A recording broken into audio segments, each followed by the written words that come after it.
Good evening, everyone. Welcome to the West Yorkshire Football Show and our usual Monday night roundup, looking at the region's action and talking points over the course of the last week or so. Of course, with only one place to start, and that is with just touching on and paying tribute to the late Terry Yorath, who passed away during the week, of course, who was one man and probably one of few men, really, that unites all of the Football League sides across our region, Leeds, Huddersfield and Bradford, in different roles over the years. I'm Chris Bell. Tonight, I'm joined by Gareth Walker and Lewis Sale, and also joining us from BBC Radio Leeds, the Bradford City commentator and reporter, Jamie Rayner. First things first, thanks for joining us, everyone. How are we all doing? Yeah, good, super, mate. You? Thank you. Yeah, all good. Gaz, I just want to come to you just to start with on Terry Yorath, because with the greatest of respect, you're the oldest and might stand more of a chance of remembering him in some capacity, to be honest, mate.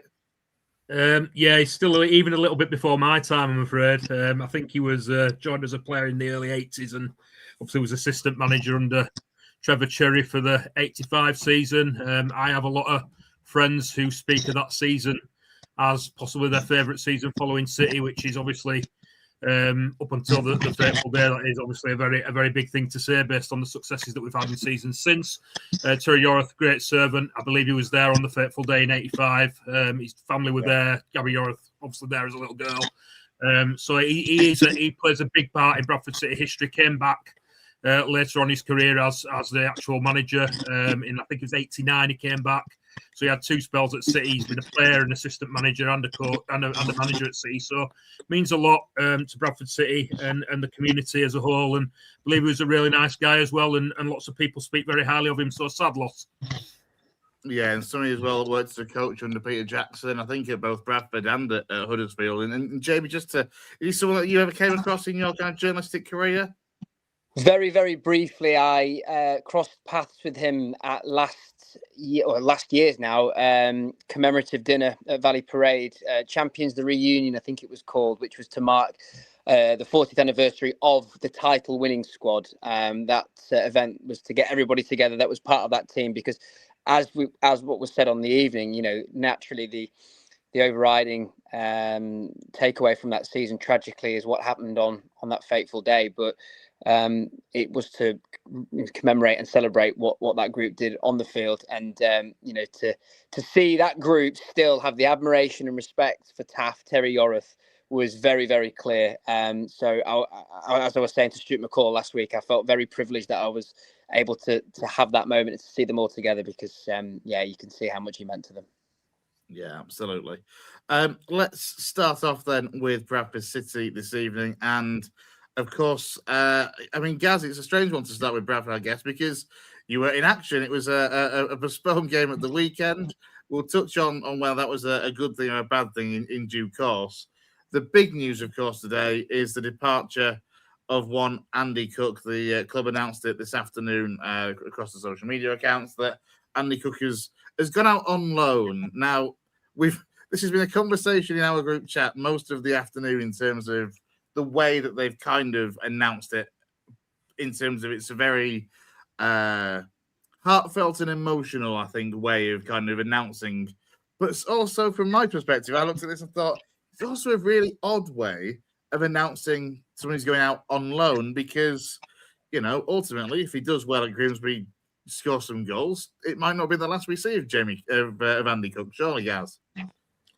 It's been a long-term topic in the group chat, hasn't it? Not just today. We were talking about it over the weekend when Simon Parker put the article in the TNA that Cook was likely to go, or the rumour was that Cook was likely to go, and we talked about it on and off all weekend, didn't we? And there obviously steps up the chat today when it was confirmed. You did say that, didn't you? You said that, because we were actually talking at the time about whether it was odd that Graham Alexander hadn't commented and that the comment had come from Ryan Sparks. And you said your view was that Graham might comment at the end of the season when Andy Cook's contract would be up. But I pointed out, and I think Lou did as well, that the way that article is worded on the website and the tributes and everything that have come in, it's a little bit as though it is done as a goodbye. Like it is fairly clear, I think, from the way the club has worded that statement, that Andy Cook, you can never say it's impossible, but I would imagine it's highly unlikely that he will play for City again. from a personal point of view, we've argued a little bit about this in the chat. I know me and Lou are on the same side. You're perhaps a little bit different. I quite steadfast in my view that I don't really understand it from a club's point of view, given that I still believe he's the best goal scorer in the squad. He's the only one I think capable of getting 20-odd goals a season in that squad. And to let somebody go when you're in the middle of a promotion push, no matter what division you're in, someone that can do that for you is a big risk, especially considering how strikers who can score those amount of goals are like gold dust, and City have struggled down the years to find them. Yes, he hasn't played. The argument is he hasn't played for regularly, shall we say, for over a year now. I'll make the arguments, Gaz. Go on, then. You make the argument. No, I mean, look, I'll come to Jamie after this, but I guess that, as I say, Gaz has kind of got that, obviously, that emotional connection, perhaps more so. Whereas I've been looking at this and thinking, look, he's probably one of the higher earners. There was the reported new contract when they're in League Two, plus you would assume a bonus for promotion. He's not played since, in the last calendar year. He's not match fit. It doesn't seem on the pitch to me like that big of a loss, simply because, and the thing is as well, at League One level, he's never been that proven goal scorer either. I mean, Jamie, where do you kind of sit on this? Because I mean, I listened to what you said on West Yorkshire Sport Day this evening, and you kind of said it was a bit of a heart and head debate yourself. Yeah, definitely. And I think this conversation alone is proving that it is that age-old head versus heart situation. The heart wants Bradford City to keep a hold of Andy Cook, give him that fairy tale goodbye moment where he can say his farewell to the supporters in front of the Kop. Goodness, the real football romantic would allow him to get 12 more goals that would take him to 100 in the colours of Bradford City. But as we all know on this call, football really has no room for sentiment. And I think if Graham Alexander's time at Bradford City is anything to go by, sentiment is not something that he is willing to compromise on, not least the Richie Smallwood departure in the summer just gone. Andy Cook's a different case to Richie Smallwood. Andy Cook has at times single-handedly carried the football club through some pretty dismal times. When he arrived at the football club, they were facing the prospect of being a National League side. Let's not forget, they were in a relegation scrap 5 years ago. So that's why he will forever have such an affinity with the football club, and the supporters will hold him so dear because of what he's done in the colours of claret and amber. The head side of things, which is what you've referred to there, Chris, is that he is 35 years of age. He is on the back of an ACL injury, and he hasn't been used by Graham Alexander routinely for, over a year now, because obviously Barrow away was the last time that Graham Alexander had him in his side week in, week out. And so, yes, he will be on a decent wage, I would say, competitively within that Bradford City squad, and might that money be better used elsewhere? That's the head side of the discussion. So it's been a very complex day. I'm sure very much a day of mixed emotions for Bradford City supporters. The proof will be in the pudding. You know, you make the decision, you make your bed. Now, what's the result of it? Because I do see credit in Gaz's argument there, and I think many Bradford City supporters would agree with Gaz in that, a la Rotherham 2-2 away from home, that Bradford City still have some value in Andy Cook, and that he can come on and make an impact. But as I've said routinely on our podcast, Take Me Home, I think this is more a question mark over whether or not Andy Cook is willing to be that impact player that at the moment, in the current climate, was a fringe player that was not getting on the bench in the squad. And I think he's probably gone to the head part of his conscience as opposed to the heart, and thought, I've not got long left at 35 years of age. I need to be playing football. And that's what Grimsby offers him as an opportunity. Lou, I want to just bring you in on this, because I know obviously you kind of along Gaz's train of thought more so. I mean, look, when someone's done so much for one club, it's obviously hard when it kind of comes to this point. Yeah, listen, being no City fan, so I'm kind of not emotionally invested in it, but my perspective is a couple of things. One, I think it's a big risk from City. I really do. And the reason why I'm saying it is because City have scored at the front three. I'm taking point out of that because he's almost a winger's 10, so to speak. But they've scored 14 goals, so that's 20 goals. That'll make up eventually that 34 that they've scored already. So they've got to find somebody that is going to score them extra goals that are going to keep him in that playoff push. No doubt about it. I think what they've got at the moment, I don't think is going to be enough to possibly get him in that playoffs. I think they need to strengthen that area. My argument is that somebody like an Andy Cook, what me and Gaz kind of mentioned it earlier, is that the kind of, putting it politely, rocking horse poo, natural goal scorers, they're really hard to find. And if you're going to have to invest, you're going to have to spend a fair bit of money to find a trusted, natural, proven, experienced striker at EFL level, especially in League One. That one will come in, fit the system that Alexander wants. He has the patterns of play with the players that are there. The players that are already there are winners because they've got promoted, the majority of them last season, and have been promoted everywhere else as well. Pretty much so. And I think getting a potential young person, young kid, he'll have a bit of hunger and a point to prove, but he's in a very different stratosphere to where Andy Cook is. To come in and you're taking potentially 6 or 7 games to get up to speed with everything around the club, where you move in and all that kind of stuff that goes with it. Andy Cook's already there. He knows the people, he knows the staff, he knows the club, and the fans absolutely adore him. And I think in certain situations, Cook would have been extremely handy in City's running towards the end of this season.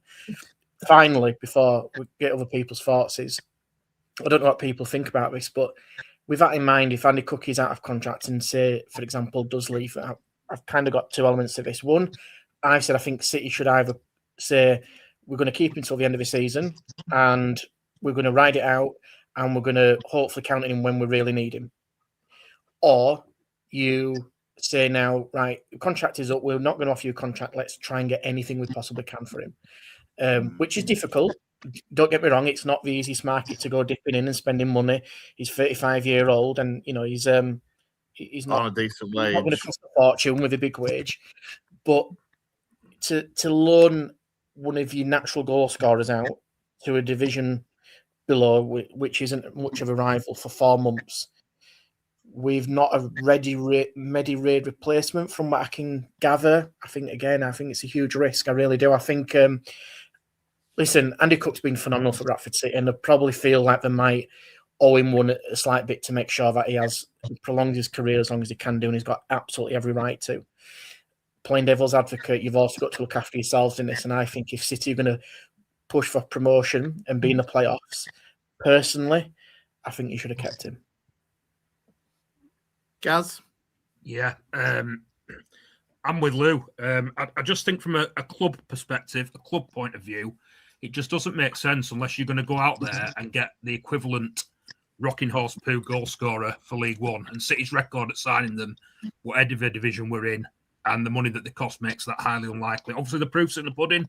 If we go out and bring a striker in who is capable or goes on to score 10, 15 goals before the end of the season in League One, fair enough, I'll hold my hands up. But I just don't see that happening. A youth loan, which is probably the most likely scenario at the moment, doesn't cut it for me. The fan base is split. A lot of people are saying it's sentimentality. That's why you want him to stay.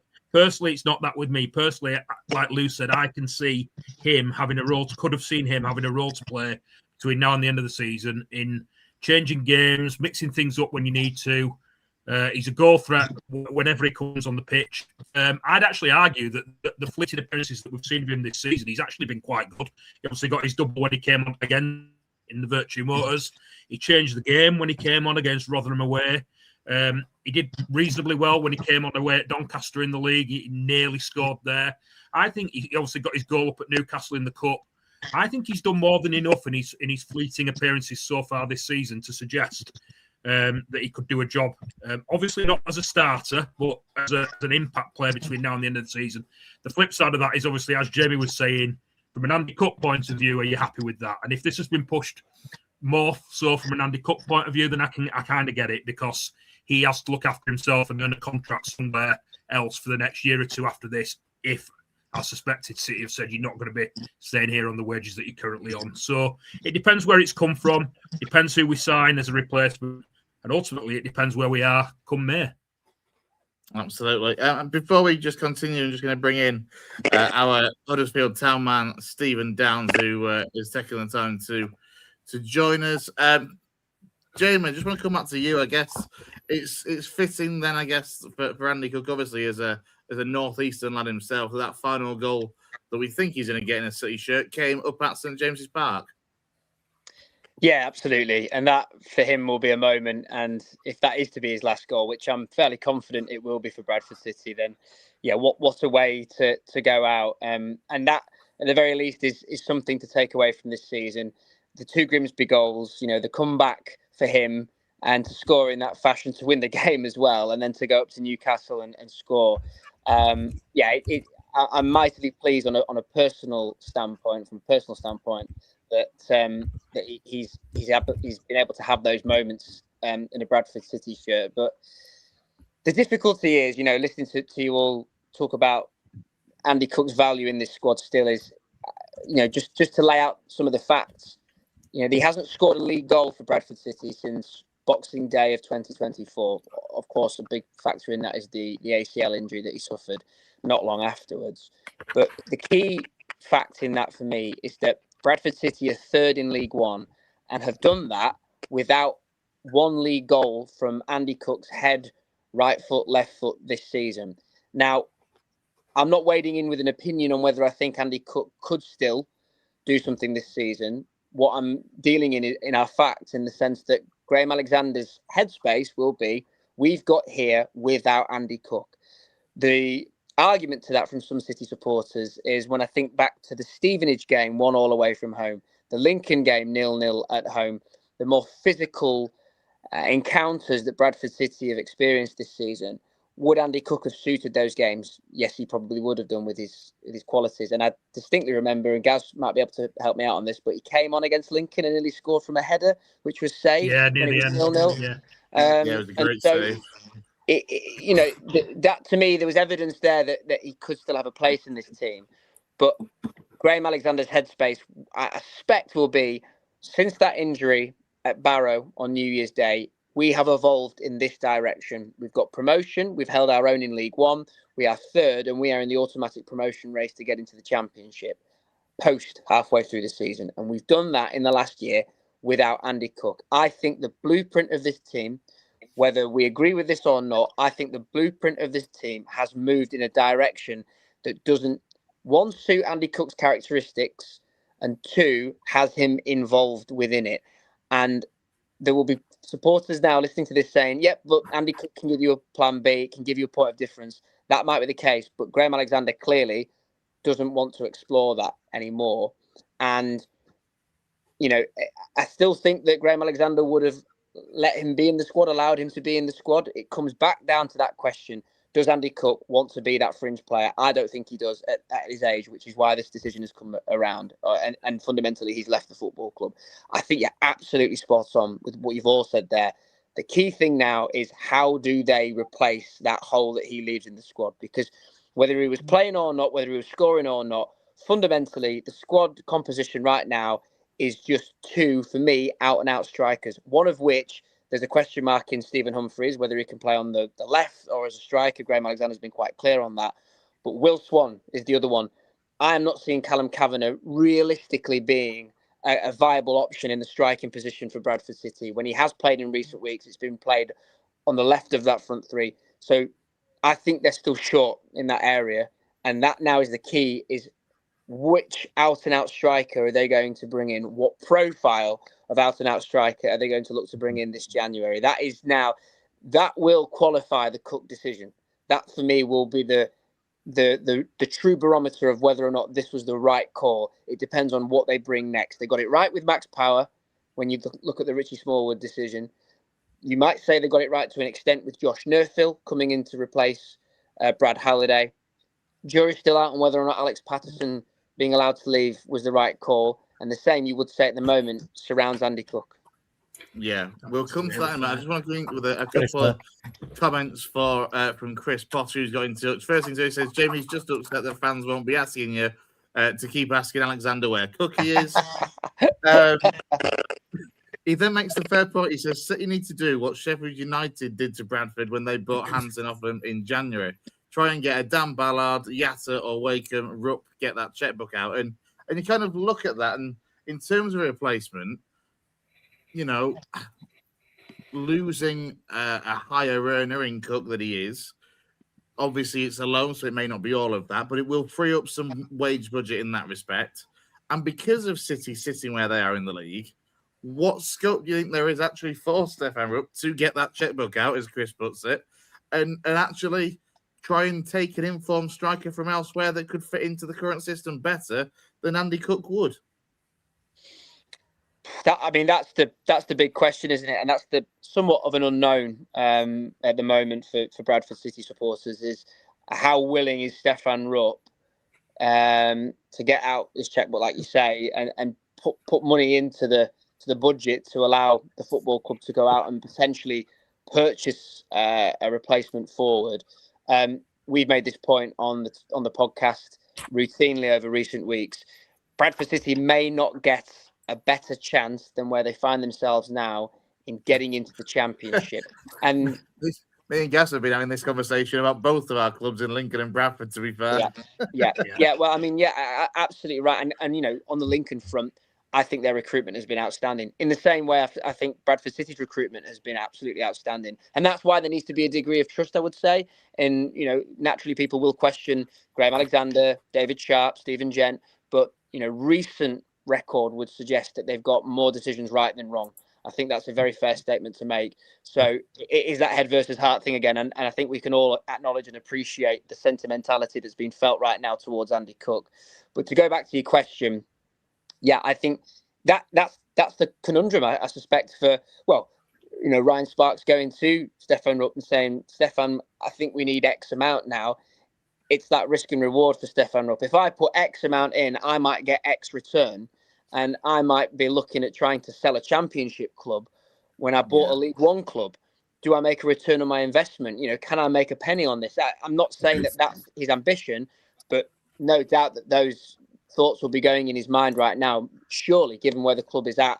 They win that game in hand, they've got on Lincoln, they're effectively second, if it's a big if, but they're effectively second placed at the moment in League One. So, yeah, I'm sure Graham Alexander, as manager, is saying, look, I've got this club in the position now, back me. Give me the opportunity to take this club forward. I'm making these big key decisions in letting Andy Cook go. And he will understand, because he's an empathetic person, he will understand the emotion that surrounds the decision to let Andy Cook leave.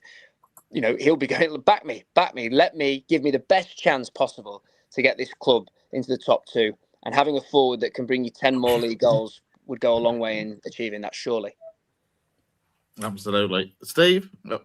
Yeah, I just wanted to hi Jamie, all right. Hello, mate. Just wanted to put a quick deal for you, live on air, see whether you'll take it or at least put it to Alexander. Obviously, I'm speaking to you as a lowly Huddersfield Town fan at the moment in fifth, but I'd be quite happy to give you Dion Charles and a packet of crisps for Bobby Poynton if you take that deal. We can check hands now live on air. That'd be great if you can. Well, Bobby Poynton says he doesn't like Huddersfield very much, Downsy. It's all right. I'm sure he'll get to like it when we show him, Mavs and cherry tree spoons and stuff. Poor Jamie's been brought in as an intermediary here. Hang on a minute, he wasn't signed up for that. That's all right. Look, if we're going to sit at the negotiation table, Stephen, I'll riposte on you, Dion Charles, and I'll raise you Joe Taylor, because that looks like a possible opportunity. That's fine, as long as we get Bobby Poynton who's in form, that's fine. I'm happy with that. I'm not wagering Bobby Poynton here, by the way. I'm not gifting him away. There's no chance. No, I think no. Generally, you all make really good points on Cook. I just felt, I don't know. I've only come halfway through, but I felt it was a bit disrespectful to not have any comments from really Alexander or anybody on the Cook deal moving to Grimsby. I think for City fans, they would have liked that. I know, Chris, you're against that. You've made that quite clear in our WhatsApp group. But I do think, he's a club legend in Cook for what he's done for City and for City fans. So What Yeah, do you make of that, Jamie? What do you make of the fact that there aren't any comments from Graham Alexander on that departure statement? Yeah, I am surprised by it, and I can't work out whether or not there's a humility from Graham in not wanting to make it about him and letting Andy Cook have his moment, because that is the type of person that Graham is, and I hope that doesn't get us all confused, given that he hasn't made a public comment yet. I'm sure he'll speak a lot on Wednesday when the pre-match press conference takes place ahead of Cardiff. There's also the element of, Ryan Sparks speaking on behalf of the club's position within it as well. Maybe that just from a hierarchical standpoint, it made more sense for Ryan at the very top of the football club to make comment. I did think it was interesting that, within Andy Cook's side of the statement, that whilst he thanked all the backroom staff and coaches, so you would put Graham Alexander into that mix, but he didn't necessarily name check. But then I suppose if you name check Graham, then you'd have to name check Mark Hughes, because you'd argue that his best season at Bradford City, well, there's no argument. His best season at Bradford City was under Mark Hughes when he scored 30 plus goals. So yeah, I curious, I'd say, and maybe you're right when you say that he's holding that goodbye message until the end of the season when the contract is up, because we're all saying that he's done and we're all saying that he's gone, and I think we can say that fairly confidently. But until that contract is up, he is still a Bradford City player, and he scores 20 goals for Grimsby. Does that rejig the thoughts of Andy Cook moving forward? I don't know. Maybe I'm going too far down the line here. But to be fair, that's kind of how I'd looked at it. To be fair, is that it's a loan move. There's still potentially scope for him to come back, and if he proves his fitness at Grimsby and chips in a few goals, then maybe there might be a thought for, or something at least, for Graham Alexander to ponder. Just a couple more questions, and then we'll kind of let you go if that's okay, because I appreciate we're taking up your evening. One of the things that Steve mentioned or kind of brought to light is that Andy Cook has put a statement out through his wife, Casey, on X. I'll just quickly read it through. It says, "I honestly don't know where to begin. The last 5 years at this club have been nothing short of unbelievable. This place has been my home, and saying goodbye is incredibly heartbreaking. From the bottom of my heart, thank you to every single one of you for the love and support you've shown me throughout my time here, on and off the pitch. It's something that I will carry with me forever and has never gone unnoticed. As you say, thank you to Ryan Sparks for believing in me from the very first moment I walked through the door. To my teammates, past and present, thank you for the memories, the battles, and the brotherhood. And to all the staff, especially those who stood by me during the darkest days when injury tried to break me, I can't thank you enough. You helped me through the moments I'll never forget. Forever proud and forever grateful." And I mean, it just kind of adds to the statement that's kind of gone out from him personally through social media. That it does kind of add to everything, suggesting that there is no way back. There is no, this is it sort of thing. Yeah, look, I think there is a general acceptance from all parties, Andy Cook included in that this is more than likely the end for him, and that's probably why it's been such a difficult decision for him to make, because it goes back again to the head versus heart deliberation that the fans will have had, he will have had, maybe a certain journalist who covers the football club maybe had as well. It is that complex balance, I suspect. But again, I go back to the point that there is no room for sentiment in football. It is cutthroat. It is business. And in many ways, sometimes the toughest decisions are the best decisions, or the hardest decisions make out to be the best ones. It's not as clear to see in the moment. And as I've said already, the true judgment on whether or not this was the right decision will come in time.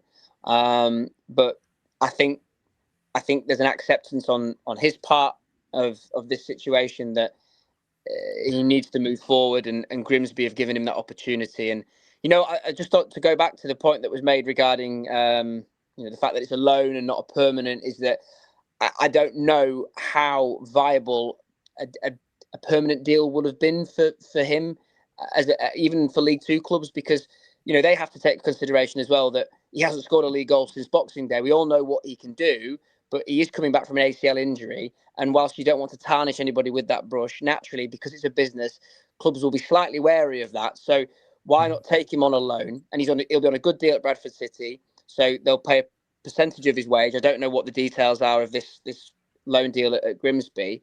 Whereas if he was to sign permanently, it's likely that he wouldn't get the same terms at a new club, and so it means he still gets the same terms to an extent whilst he's on his current deal at Bradford City, and then can regroup in the summer. So I'm sure it made more financial sense for it to take place in the way that it has, and then he'll look to try and get a new deal with a new club, you would suspect, in the summer. Whereas when you look at the Alex Patterson situation, Walsall top end of League Two, who he might be a lesser terms but a longer contract because he's 26 years, 27 years of age, and that makes more business sense because of the age and the investment that Walsall are putting into a player like Alex Patterson.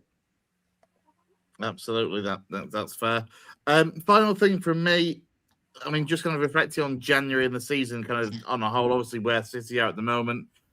Obviously, potential to need a replacement for Andy Cook, but how do you see the January window so far? Obviously, a couple of players in already. Rumours from a duo from Newcastle coming in potentially, in Joe White and Harrison Ashby. I mean, how do you kind of assess the potential? Well, what we got, a fortnight or so of the remaining of this January window for Bradford? Well, the Louis Sibley deal is, in my opinion, a very good deal. A very, very smart piece of business. Someone who's versatile, who's left-footed, which is key, particularly if he's going to be playing on the left of that front three. Graham Alexander likes left-footed players playing on the left side, and conversely, right-footed players playing on the right side. So Sibley, I think, is a very, very canny addition. Look, these two loan players that they've been linked with from Newcastle, interesting careers if you look at them individually. White, who has been on loan at Crewe, MK, Hartlepool. I remember seeing him first up a few years back, actually, when City won 2-0 at Hartlepool. I think Jan Songo scored that game. That's how long ago it was. But can play in that attacking midfield role in that front three. I would suspect that's where he'd be deployed if he was to be brought in. And then the chap, the other lad whose name I can't remember, a right-sided defender, I think, who has got decent pedigree. 7 senior appearances for West Ham before he moved to Newcastle. Hasn't really got a sniff since making that move up north to the first team, but played quite a lot for QPR last season. So decent pedigree. And what I like, if that is to be the case, and they do look to bring this lad in, he was handed his debut by David Moyes at West Ham, his senior debut, and Graham Alexander very much rates the opinion of David Moyes, given his playing career, played under him at Preston, owes a lot to David Moyes in getting the best out of him as a player professionally. Point I'm trying to make here is that he trusts David Moyes' judgment. Look at Jensen Metcalfe as another player that's got links with Everton and the like. So I can see some very faint link in terms of the judgment call that's made, particularly on the right side of defender whose name eludes me. But let's wait and see if those happen. If that is the case, there's a lot of rumours going around at the moment on social media. Yeah, absolutely. But it's that time of year, isn't it? Well, Jamie, thank you for taking the time to join us here on the West Yorkshire Football Show, mate. We do appreciate you taking some time out of your evening to join us. No worries, chaps. Thank you for having me as always. Good to see you all. Thanks, Jamie. Cheers, Jamie. I'll see you around the Guys, negotiating table. Cheers, mate. I'll see you there. I'll see you in 2 weeks' time, Stephen. Cheers, Jamie. Cheers, mate. Thank you, mate. We'll get you back on around the playoff and promotion situation later in the season, no doubt. Yeah, well, City will be up automatically then, so Town can worry about Hey! the All right, Jamie. What are you throwing shade at me for, Jamie? Jeez. Well, I'm only doing that because I can leave now, so I'll get it in before I go.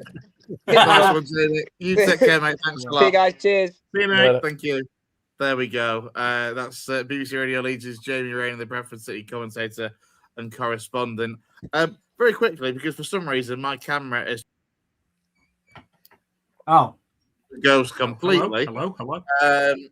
I'm just going to let you guys just reflect on the Bradford City situation whilst I just reboot my laptop. So yeah, enjoy.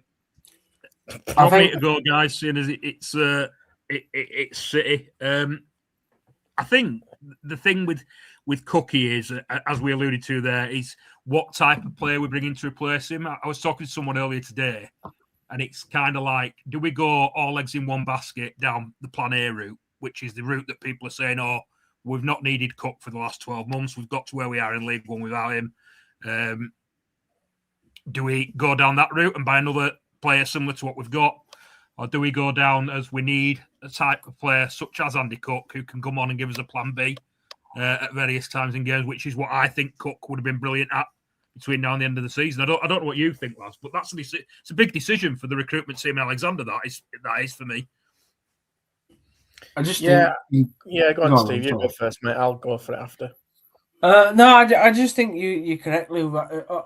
Sorry, guys. That's something that I've spoke about at Town, that we don't have that different option really. I mean, we've got Bojan, but he's not a Cook type, big nasty sort of centre forward that's happy to sort of like go against the big centre backs. And we'll come on to speak about Town in a bit. Stockport was the perfect example of that, which we could have done with somebody like that. But I just think the club's taken its decision. I can see why City fans don't agree with it.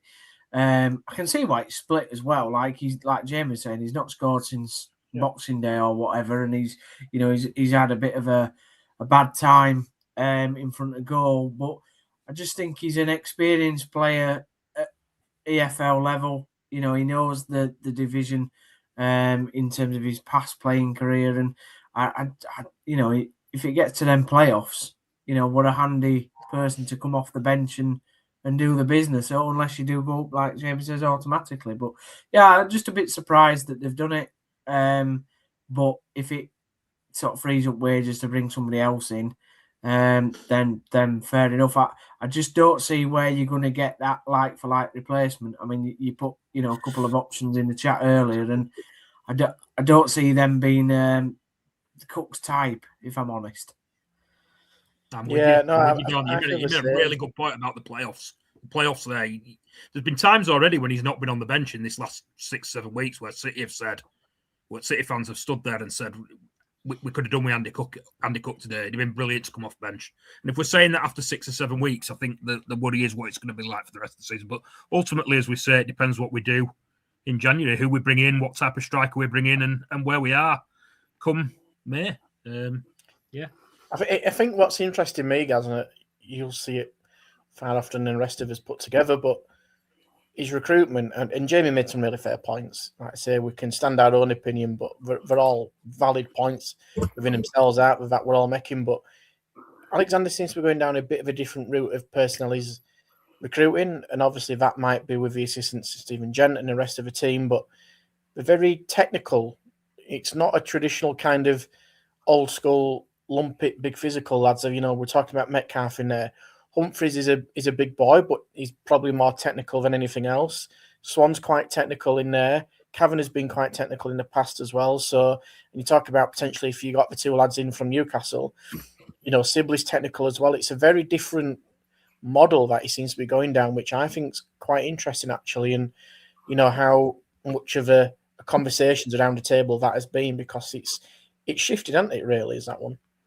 Yeah, it really hasn't it? And like I say, it particularly when you're looking at bringing a striker in, do you carry on going down that road and put all your plans in, all your eggs in the basket of plan A, or do you like to have a little bit of an alternative in the Andy Cook mould and have a plan B up there? I'm really interested to see what happens, but like I say, we're just going to have to.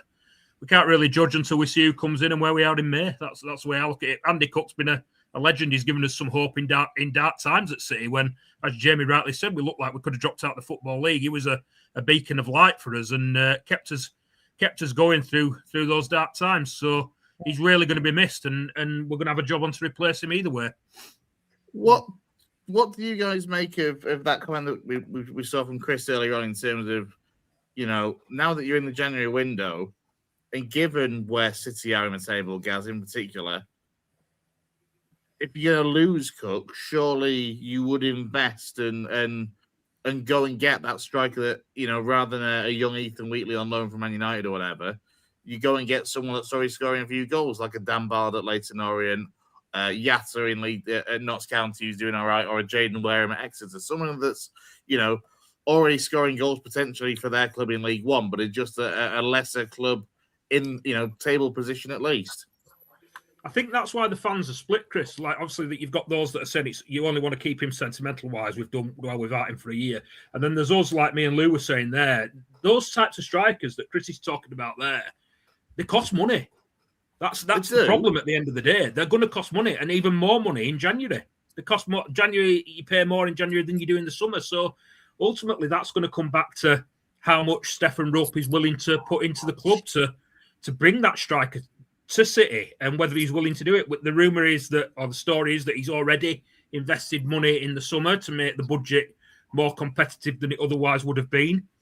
But as me and you have said on here, and as Jamie said then, City now have a fantastic opportunity. We are in a race for the top two with Lincoln and Cardiff at the moment. We have those three teams have a points advantage over the rest of the division at the moment. And do we look at it and say now is the time to speculate to accumulate, or do we not? And that is going to be, like I said, the type of striker we bring in, the money that we've got to bring that striker in.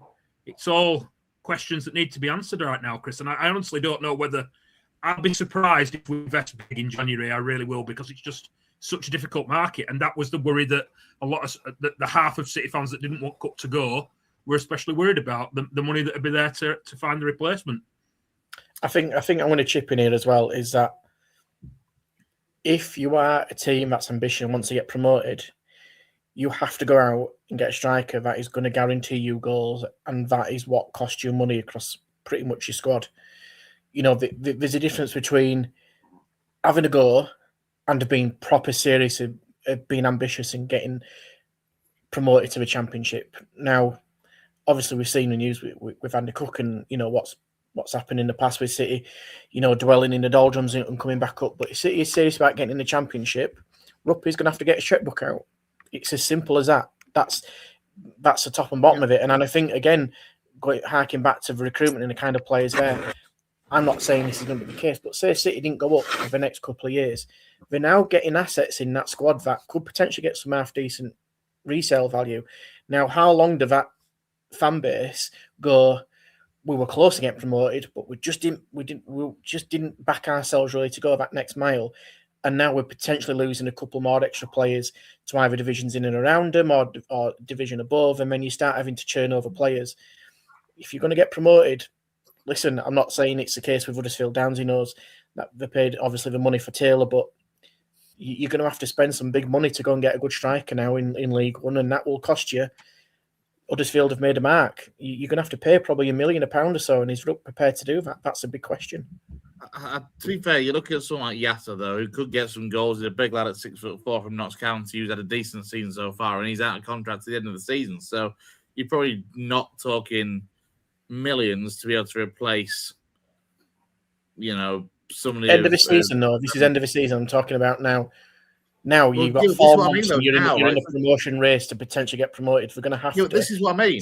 Like, if you go to Notts County and say we'll give you a couple $100,000 for Alsan Yatta, bearing in mind that he's out of contract in 6 months and they won't want to let him leave for a free, they'll probably snap your hand off, even for a couple $100,000 at this stage. So likewise, if you've got players that are in League One that are at lower clubs or in League Two that are doing well at top end that actually are out of contract at the end of the season, it might not cost you quite as much as you think. Let's not tarnish everything by Huddersfield's stupid Joe Taylor brush. Let's be fair. Oh, come on, Downsy. It's $3 million. What's his return so far? So yeah, it is what it is. It's going to be interesting to see. I want to kind of move away from Bradford City, but just before we do, we need to talk about the actual football side of Bradford City as well. Go on, guys. Go on. One final thing before we talk about actual football. Well, the only thing we've not mentioned is, do we go for a loan? Do you go for a loan from the Championship? Someone that's maybe made the step up in the past and isn't getting game time in the... I'm just throwing a name out there. Macaulay Langstaff. Do you go for somebody like that who scored goals lower down the pyramid, isn't playing regularly at Millwall, might be available on loan? Do you look at somebody like that? I'm not saying it's the route to go down. The negatives of going down that route are very clear as well, but it's another option to look at that might mean you don't have to fork out hundreds of thousands of pounds or £1 million right now. The first name that came to me when you said that, although to be fair, he's probably played more minutes than I thought he might have done, was Charlie Kelman at Charlton Athletic. He got goals for Leyton Orient last season. It'd certainly be an interesting way to go. Football, you didn't actually have any on Saturday. Of course, it was a postponement, a frozen pitch that denied the Rotherham game. how are you kind of looking at that, given the recent form? Is it a little bit of a bonus weekend in terms of rest and recuperation ahead of what is a big game this weekend against Cardiff? Or are you looking at it and thinking, well, actually, you probably could have notched up 3 or 4 goals maybe against a really poor-looking Rotherham side, and it would have been good momentum to take into the Cardiff game of the weekend? Yeah, you can look at it both ways, can't you? You really can. I mean, City struggle against teams that are on bad runs. We always do. Rotherham have lost 6 on the bounce, so there's nothing to say that they weren't going to turn up and surprise us and pull us shockers at Valley Parade. You look at it as we had a hectic period over Christmas, so a few extra days off and a bit of a break could be good. It also means Max Power is one. You're going to like this, Chris. Max Power is 1 booking away from a 2-game suspension. So if he had been booked against Rotherham, he would have missed Cardiff and Huddersfield. If he's booked against but now he will obviously play against Cardiff. If he's booked against Cardiff, he will miss Huddersfield and Lincoln. So there's that to take into account as well. When you look at the table, the fact that Cardiff dropped points is good. We're now sitting there with a game in hand on Cardiff and Lincoln. Win that game in hand and beat Cardiff next week, suddenly you're top of the league. So it's early days. It's January. We've talked about the league isn't going to even itself out until come March, April time, when everybody's played the same amount of games. It's going to literally be then before we get to that stage. So I don't think you can really judge now, Chris. It'll be interesting to see how we do against Cardiff. I don't like the fact it's an early kickoff, but we have had a nice rest period now. So let's see how we get on, and whether it's we'll only know when we see how we do against Cardiff, won't we? I assume you'll be going for that one on Saturday, even though it's an early kickoff. I know how you can't stand an early kickoff. Yeah, I hate early kickoffs. I really, really hate them. I'd rather it be a weeknight on a Tuesday or a Thursday than early kickoff. But yeah, I'm going, Chris. I've missed a couple of games recently, and obviously the Rotherham game was postponed. So yeah, I'll be there on Saturday for the early kickoff. And I think our next 4 games are all our next 4 Saturdays are all 12:30s. We've got Cardiff at 12:30, then we've got Huddersfield at 12:30. And we've got Lincoln, obviously, on the Tuesday night. And then our next 2 Saturdays after that are 12:30s, Doncaster and Luton. So 4 Saturdays on the bounce for early kickoffs, 2 at home and 2 away. You better get used to them then. And what are you expecting from this Cardiff game? Because obviously they are going well in the league, drop points at the weekend. They're not unbeatable away from home, though, as they found out at Sinsel Bank. But yeah, it's going to be interesting. It's one of those where it'll come back to that clash of styles, I suppose, to a point, in terms of the way that Brian Barry Murphy likes to play and the way that Bradford have been playing this season. Yeah, I mean, so far this season, we've done well against possession-based teams who want to dominate the ball. That's been what we've done really well against. We did well against them at their place earlier in the season. We beat them 3-1, basically because of that, because we dominated with the press and put them under pressure when they had the ball, and they couldn't handle it like we've done against other teams at Valley Parade. That's probably the main time we've done it away from home. It'll be interesting. I would imagine they will come and play that way because that's how Brian Barry Murphy plays. I don't think it'll change regardless of what we did to them earlier in the season. But like you said, they are beatable. We've proved that. Lincoln proved that the other week. It'll be really, really interesting to see how it goes. Cardiff are just the team at the moment that even when they drop points, they seem to maintain that little buffer at the top of the league. They seem to bounce back fairly quickly and still have that little buffer. So, yeah, I don't know how it'll go. Like you say, like I keep saying, I don't like predictions. I'll be really interested to see if we can repeat what we did earlier in the season, because it's a while since we've done that, come up against a team that likes to dominate the ball and press them to death. We haven't been able to do it for a while, so I'm looking forward to seeing it on Saturday, to be honest. Yeah, it's certainly one of those where obviously for when we had Cardiff at Lincoln just before Christmas, I looked at it and thought this is a bit of a marker or a test of where we are this season. And surprisingly, we kind of came through it. We'll see how it goes then, Gaz. And yeah, I don't know which is better. I think I'll be willing on a draw. I think from a Lincoln perspective, I think that'd be my best way of going for it. Let's turn our attention then to Huddersfield Town. Probably not a great deal to say on Huddersfield Town overall. 8 games unbeaten, lost at the weekend. Apparently everything's on fire again, and Lee Grant needs to go. Is the verdict from most Town fans, from what I can gather. Steve Downs. Stockport, as I say, at the weekend. Look, one of those, a narrow defeat against a side that is challenging for the playoff places with Town.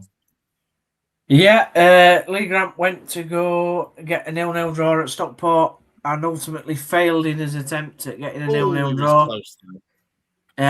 He was close, but he failed, and we lost 1-0 to a pretty standard, bog standard League One goal of whipping a free kick into a box. Well, whipping it to the side, who then the lad crossed it into the box, and somebody got a toe end onto it. Disappointing to not even lay a glove on him. Didn't really have any proper chances throughout the game. Players putting in poor performances. There's rumours of a bust up with Alfie May. So yeah, you say you joke and you say everything's on fire. I wouldn't say it's on fire, but it's not particularly fantastic in terms of morale. Yes, the league table is there. It's a false league table position. Because you have to take into account everybody else has got about 5 games on us. So, that 5th will soon turn into 9th when everybody probably wins their games in hand. But yeah, morale is not good. Ludicrous. Utterly ludicrous that morale is so on its ass, apparently, and yet you're sitting 5th in the League One table. Mental. Yes, but you're not emotionally connected to the club, so don't see the bigger picture within the club. You're only seeing it from an outside perspective. Discuss the madness from an outside perspective. Me? Yeah.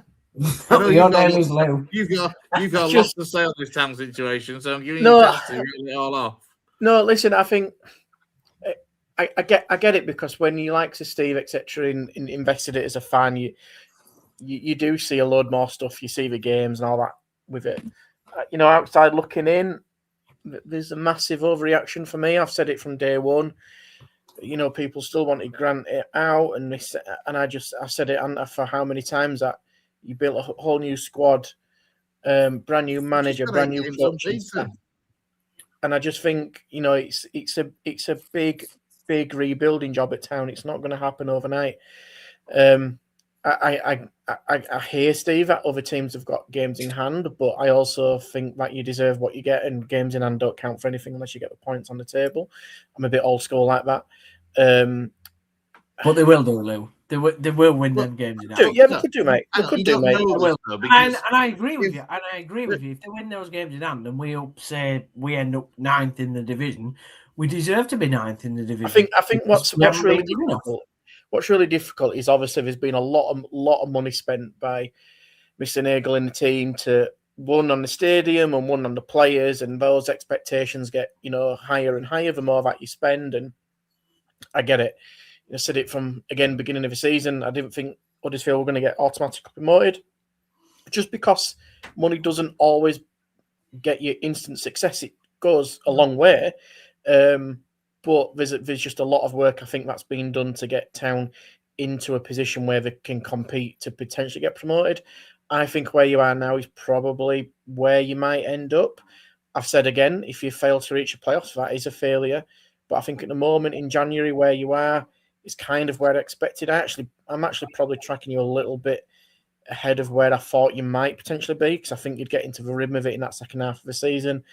But yeah, I'm not going to the game, so I can only see what I'm seeing outside, and I'm seeing a load of stuff on social media that as an outsider looks a big overreaction, and is a bit, actually, to put things in perspective, where you are with your the stuff off the field that you've kind of got sorted. You've got a decent enough squad.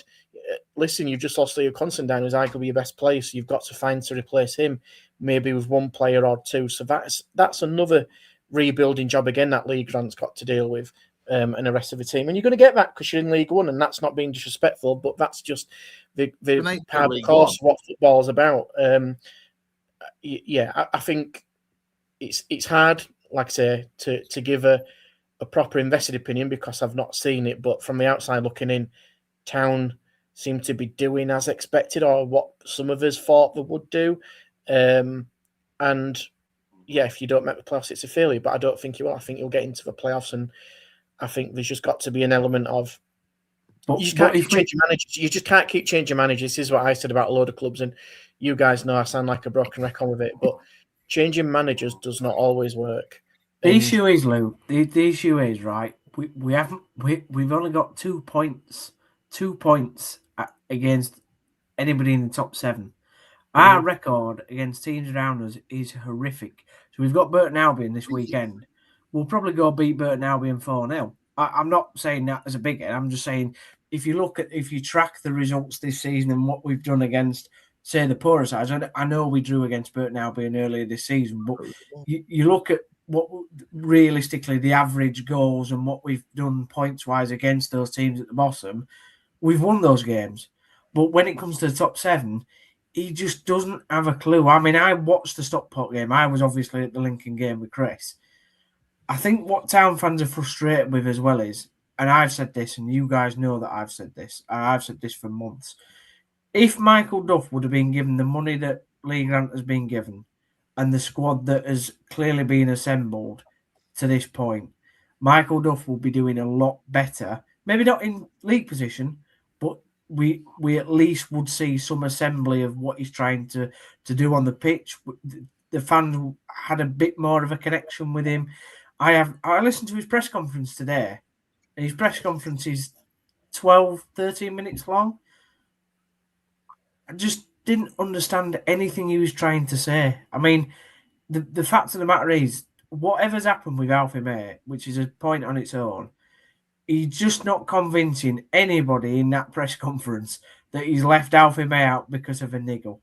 That just doesn't compute at all in our heads. And I think it's just like, he comes up with these phrases, the groups, where he always blames the players, he doesn't take any responsibility himself, which really doesn't make any sense since he's the one that's leading the team, managing the team, doing the tactics, doing the substitutions. His substitutions, in-game management is horrific. I put it up there with Fotheringham. And you know what I thought about Fotheringham. I know we've got his number 1 fan in the top left-hand corner, but, so I just don't believe. At the start of the season, I was really excited for what he could do. And then as the season's gone on, he just doesn't. He doesn't do it for me in what he says. I don't believe anything really what he says. I don't think he's got a voice in the dressing room. I'm just not convinced by the bloke at all. And I think, unfortunately, a lot that what seems to match up is we've had promises from the right of the top of the club since they've come in, and none of those promises have come to pass, and we've done worse because we've been relegated. And then we've got a manager now that doesn't seem to be able to speak his mind or say anything with any credence in a press conference, and it's just words for nothing, and that's the frustration. And then when you got Stockport and you don't even lay a glove on them, like we literally didn't have an attack really against them. We're not playing Real Madrid or Barcelona, it's Stockport. I'm not saying that they're not a good side in this league, they are, but to not lay a glove on them, you laugh, Chris, but you think it's funny because Lincoln are doing well, but if Lincoln were third bottom, you'd be absolutely raging. You'd be absolutely raging. But they're not. They're third top. If Lincoln were third bottom, yes, I'd be raging. But you're sitting there raging at being 5th in the frigging league. Yes, but you don't understand the context of where Town have been, the emotion that Town supporters have been through over the last 6-7 years. God. We don't, though. You don't understand what Gaz has been through in the last 20 odd years with Bradford City being in the position they've been. You went on a magical mystery tour to the Premier League, came back, and now you're where you should be. No, that's not that is just such a simplified, non-emotive understanding of what's happened at Huddersfield Town. It's about as far away as you could possibly get. I don't agree. I don't agree with what you've just said at all. I think what's the answer then, Downsy, mate? What is it? What's got to happen to change things? I just want to let Gaz come in because he did put his hand up to make a comment. It was just basically reiterating, I think, what the crux of this argument is, and it all comes down to expectation. Lou commented that at the start of the season, he did. He expected them to be roughly where they are now. The Town fan base don't expect them to be there. The Town fan base expect them to be pushing for automatic promotion more so than they are. I think that's what it boils down to. And you can call it delusions of grandeur. You can call it unrealistic expectations. But when they've spent that money and when they've come down, whether they are where, I know Chris has a point, and I do think that Town, personally, they're a bottom end Championship, top end League One club. But that's what they have been. That's what my opinion is. Town fans have been on a journey where they've had them up in the Premier League within. How long ago were it down? 7-8 years ago? You were in the Premier League. So to be where you are now and to have all this kind of stuff going on where you're not happy with this, that, and the other, and you're spending money and when you throw money at it, Lou hit a nail on the head when he said when you throw money at it and you spend the money, that just raises the expectation even more. So I think it all comes down to expectation and what Town fans have, where they've been in recent years to where they are now and where they expect to be versus what outsiders look at when they look at Town. That's what I think it comes down to. And I think that's why there's a difference of opinion here.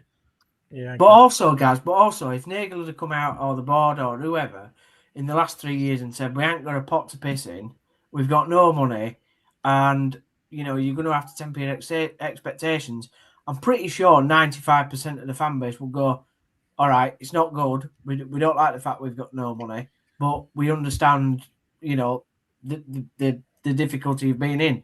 The problem is the promises that have been made that we're going to be back in the Premier League inside 3 years, and then we get relegated to League One.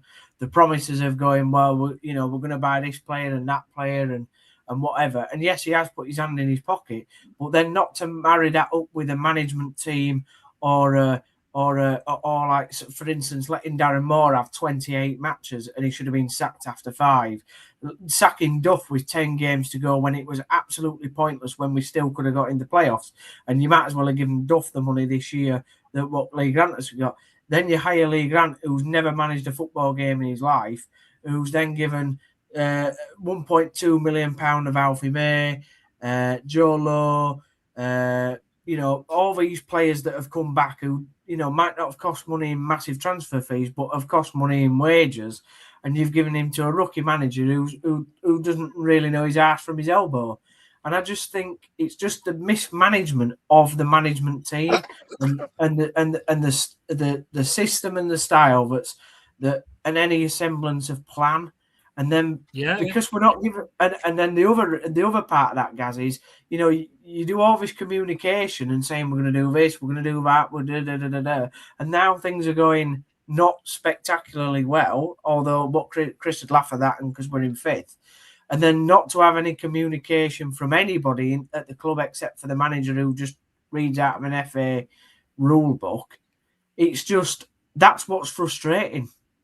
There's no accountability. Do you know what this reminds me of? Where you're talking there, this reminds me of what City were like before Alexander came in and before David Sharp came in, and probably from the period that Eddie Reich was involved. And obviously, the money is different because Town have spent a lot more money than we ever did. But the arguments that you put in there, Downsy, you made. What did you say? He said you'd be in the Premier League within 3 years. He said last year, before we got relegated, he said when he first took over, the plan was to get Town back in the Premier League within 3 years, and we got relegated in the first year that he owned us. That has echoes of what Reich said. He said something about we've got a 5-year plan to get to the Premier League. There's so many arguments that everything you're talking about here, Downsy, and like I said, the only difference is the fact that you've gone out and spent all this money. But everything that you're saying now about Town is what City was saying about what City fans were saying about our ownership and our club before David Sharp and Graham Alexander came in. It really is. Well, this is what there's probably multiple examples. There's probably multiple examples though of owners, chairman, whatever, coming out and saying we've got an X amount of year plan.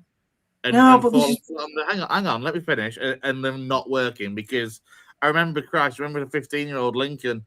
Steph Wright, the chairman at the time, said we've got a 5-year plan to kind of get ourselves to a championship. And the year after that was supposed to have finished, we were relegated to National League.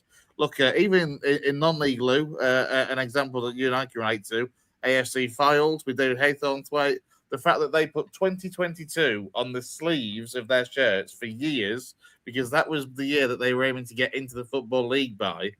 They had this big grand plan over so many years to get into the Football League. They put 2022 on the sleeves of the shirts. And where are they now? Back in the National League North. Like, there will be countless examples of where owners and chairmen say, we've got a plan to get to such and such a level in so many years. And it doesn't work. They rarely ever do. No, but yes, that and you're right in that. But it's the fact that when he said it and we've been relegated and there's still no plan to get back. You know, he didn't sack Mark Cartwright, which, you know, for months and months I went on about how he wasn't delivering his best for the football club. There's just a lot of things that have gone into where we are at the moment and the pent-up frustration. And unfortunately for Lee Grant, the reason I feel slightly sorry for him is because he's a young head coach and he's been put into an absolute whirlwind. Whereas if you had an experienced coach or even Michael Duff, again, you give Michael Duff this squad, we are having these problems. We're going to Stockport and at least trying to lay a glove on them. You might lose. What do you think, Luke? Going to try and win the game.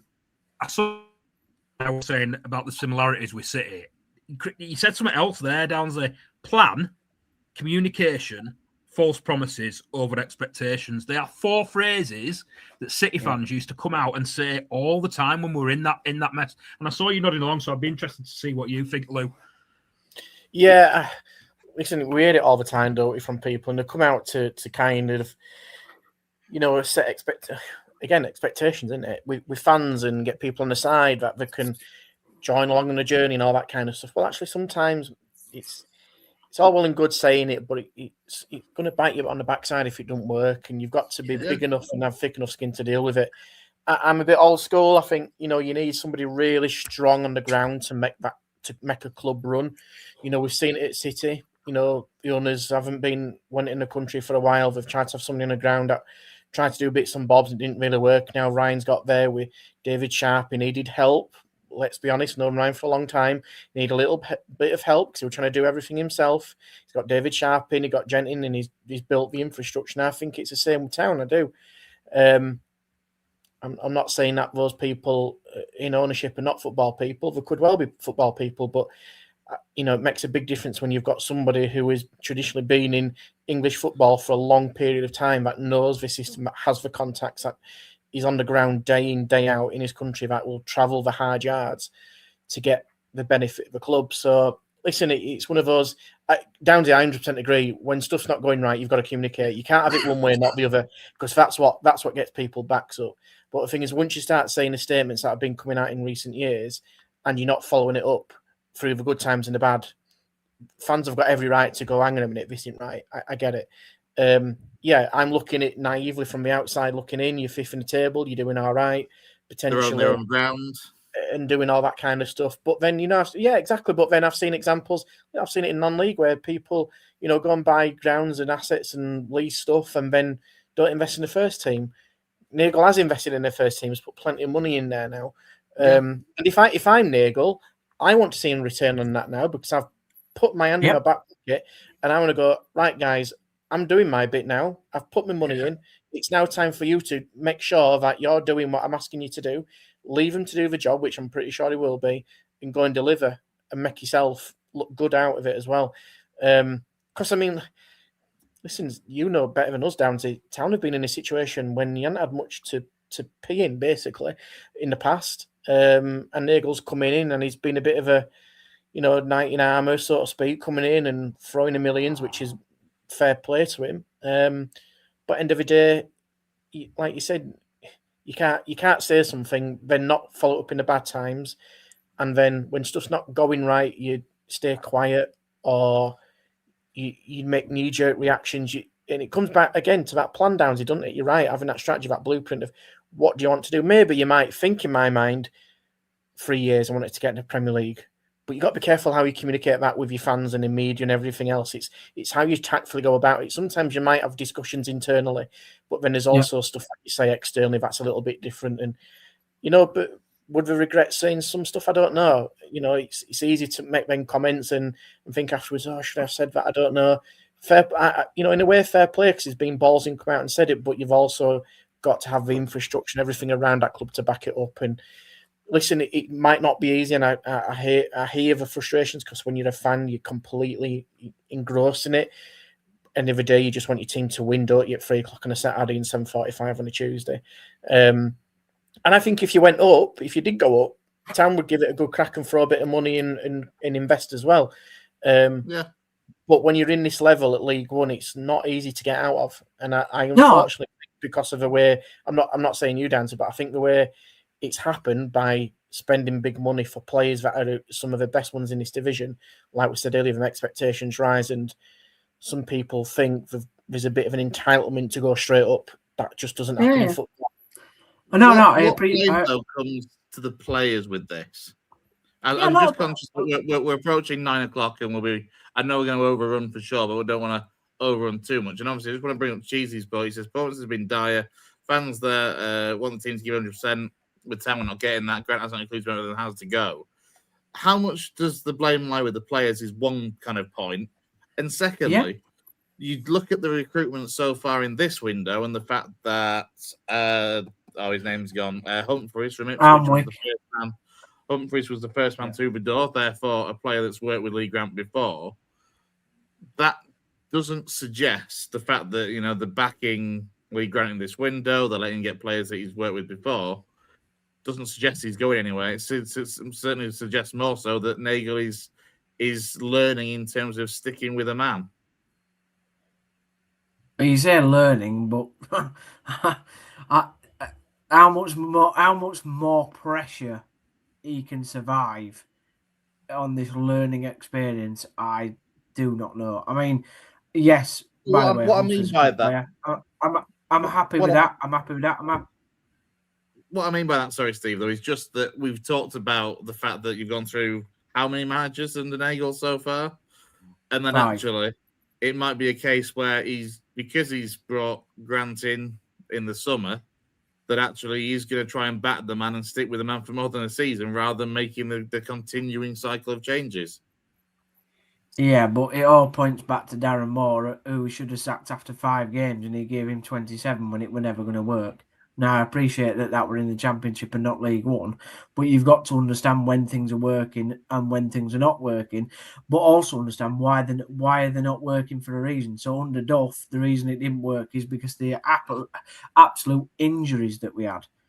That's not necessarily happened with Grant. What I would say is, listen, Alnwick is coming, good goalkeeper. Goodman's gone back, so that's sort of the goalkeeper department now. We haven't got this absolutely stupid position where they keep saying we've got 2 number 1 goalkeepers. That should never ever be the case. You should have a number 1 and a number 2, not 2 number 1s, because it'll make them both unhappy, and that's what happened. Humphreys, good player from Wickham. Obviously, like we've just spoke about, Leo Castledine going, so that's a disappointment. Ben Wow's going isn't a disappointment, if I'm honest. I'm quite glad that he's packed his bags and gone to MK. But I don't think we'll get much more. I really don't. I think this is it. I think, Nagel's put his hand in his pocket, like Lou said. You've got to say fair play to him. I agree with you, Chris, if that was the way you were trying to point me, that how much blame does need to go on the players. A fair amount. Definitely, because they should be good enough, this squad, to be able to win fixtures that they haven't this year against the sort of opposition that we've come up against. However, the majority of it is on Grant, and he has to take responsibility. And the fact is, he doesn't really, or he doesn't seem to, because he's had. I mean, how many managers do you know that fall out with your 2 most expensive players that are both strikers in the same season, months apart? He's chucked Joe Taylor on in the last 3-4 games for just 4 minutes. He cost a couple of million. Has that been sorted out now, Downsy, seeing as he's back in the squad? I was going to say, suggest he's back in the squad at least, which is a step up from 3 weeks ago. But he's only given him 4 minutes. I mean, it's pathetic. We don't know what's happened though, Downsy, as well, mate. We don't know what's happened. No, we don't know what's happened. We don't know what's happened with Alfie May either. Also, I will say, to be fair to Lee Grant, fair play. If he doesn't think he's right fit for that squad, at least he's big enough and ugly enough to take that on. This is one thing I will. I know I've asked a question earlier. and I know Cheesy made that comment earlier, and I see a lot of things I've seen from your show that you did last night, and go check it because I enjoy watching it, is people are wanting potentially Grant to go, but what's the solution? So I'm not saying, what's your answer? What's the solution to get Huddersfield Town back in the Championship? Because at the moment, I'm hearing not a solution. I'm not hearing answers. Gary Rowett. Can I just pick up on this, though? Because... Or Tony Mowbray. Or Nigel Gary Pearson. Rowett, Tony Mowbray, fine. Like, good managers, capable managers for the level, might do all right. But you sack Lee Grant now, or say you sack him in 5 games' time, Garrett Rowett comes in, you end up in the playoffs and lose, you get 6 months in the next season, and you're starting the playoff positions. Yeah. What then? It's just the same cycle of disappointment. But you Gary Rowett and Tony Mowbray will not speak to the fan base like Lee Grant has. Gary Rowett, if I know for a fact, because I've watched enough interviews that Gary Rowett's done, if we play crap, he'll come out and say, we've played crap. That's fine, but let's be honest, 99% of the Town fan base don't really care what's said in a press conference. They care about their team getting a result of the weekend. So if the results aren't changing, if you're still saying like 5th in the Championship, 5th in League One in 12 months' time with Gary Rowett, there'll still be the whole, well, we should be challenging for the top 2. This is a disappointment. So what I'm saying it's look at the again, Bradford have been the greatest example of this in recent years. To go through the manager cycles that Town have been in recently, they've got to. And look, I'm not necessarily conveying that Lee Grant is the one to stick with. I'm just saying it might be the worth of look. It's got to end at some point.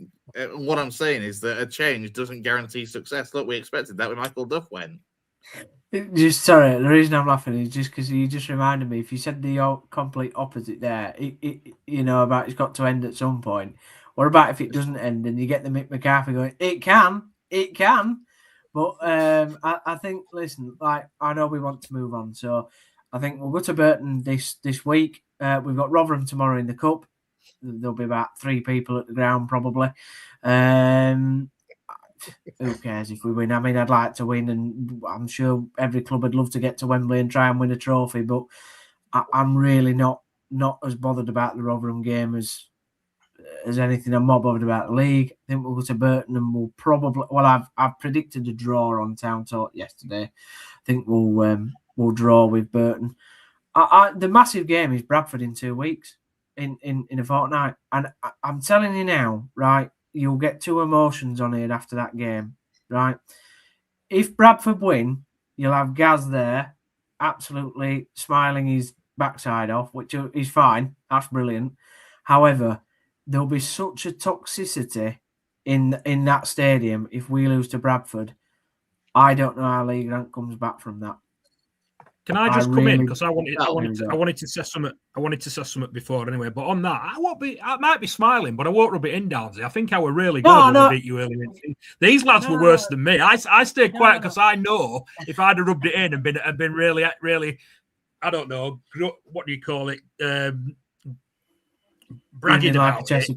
Yeah, then it'd come back and bite me. So I deliberately didn't do that because I know I didn't mean you. Around in football. But what I will say, just on Town there, is that Lou said something else there about going quiet in bad times and being talking it up in good times. That's another thing they used to say at City. The thing is, where you're talking and I'm only an outsider looking in, there's not one thing to blame for how you lot are feeling at the moment. You can put it on the players, you can put it on the manager, you can put it on the ownership. Yeah, ownership's obviously put his money in, but there's probably other things that he can be doing as well. It's a perfect storm. There's lots of things, lots of contributors to how you're feeling right now. Yeah. No, you're spot on. Yeah, that's right. When this was happening at City, though, when everything was going tits up at City, you were 17th in League Two, not 5th in League One. I think that's fair. Yeah. Like for a club the size of Bradford in League Two to be, on the brink of relegation to a National League, fair play. Then it's fine to kick off and whinge because you were a Premier League side once as well. Like you were sat arse end of League Two, not top end of League One. Playing devil's advocate though, maybe Huddersfield Town fans are maybe seeing what's happened to others and they want to stop it from going that way. We could be here all night and talk about it, couldn't we? Yeah, you could. All I want to say lastly is I didn't So mean you, Gaz. let's turn to the statement from the Cowshed Loyal. No, I didn't mean you specifically, Gaz, about rubbing it in and what, because I don't think you do that. I Because don't I won't do it because I know it'll come and He bite me. will. He will. No, but It's in your backyard, Downsy. He will love it if they beat you in your own backyard. No, he won't because he's a stand-up gent. But all I'm saying is, I'm more talking about how the Town fan base will react to a defeat against Bradford. Cheers, Cheers, Jesus. you're all right. Even though you're a chicken. No, Gaz, I'm glad it Gaz comes is. across and I'm a good guy. Look at Gaz Gaz making is friends sound. with everyone. I love it. And he didn't even know him. I know some other Bradford City fans who unfortunately will absolutely tear me to shreds in various WhatsApp groups if we lose to City. But I just think that we're coming to a crux. And if you batter us in that game, which I know we'll preview next week, but if you batter us in that game, we won't have seen scenes at Town from a fan base like that probably going back 20 years. Honestly, genuinely. I just But don't anyway, see Nagel. Can't wait to lose at Burton. I just don't see Nagel sacking Grant. Certainly not the way that the window's going. The fact that he's letting him bring in players where he's worked with before. If City beat us 3-0, he'll have to sack him because I don't think he'll be allowed back in club. I don't think we can write anything off with Huddersfield Town at the moment. No. So yeah, Burton at the weekend, and Steve, what do you reckon? I think we'll draw. I've said I think we'll draw 1-1. Yeah, it'll be really interesting to see what the lineup is for that game. Because, like I said, I don't really care about Rotherham tomorrow. Again, if we got to the final, of course, I'm going to Wembley. It's a day out in London, isn't it? But I'm sure we'll all try and get press tickets. But yeah, Burton. Yeah, I think we'll draw. So it'll be another game where it'll be difficult. They'll make it hard. It's a who's the manager? What's his name? Gary Bowyer, yeah. So he like Gaza said before, he has a certain way of playing, and it's not a nice way of playing. And Lee Grant couldn't get the better of him at home, so I'm not confident of him getting the better of him away.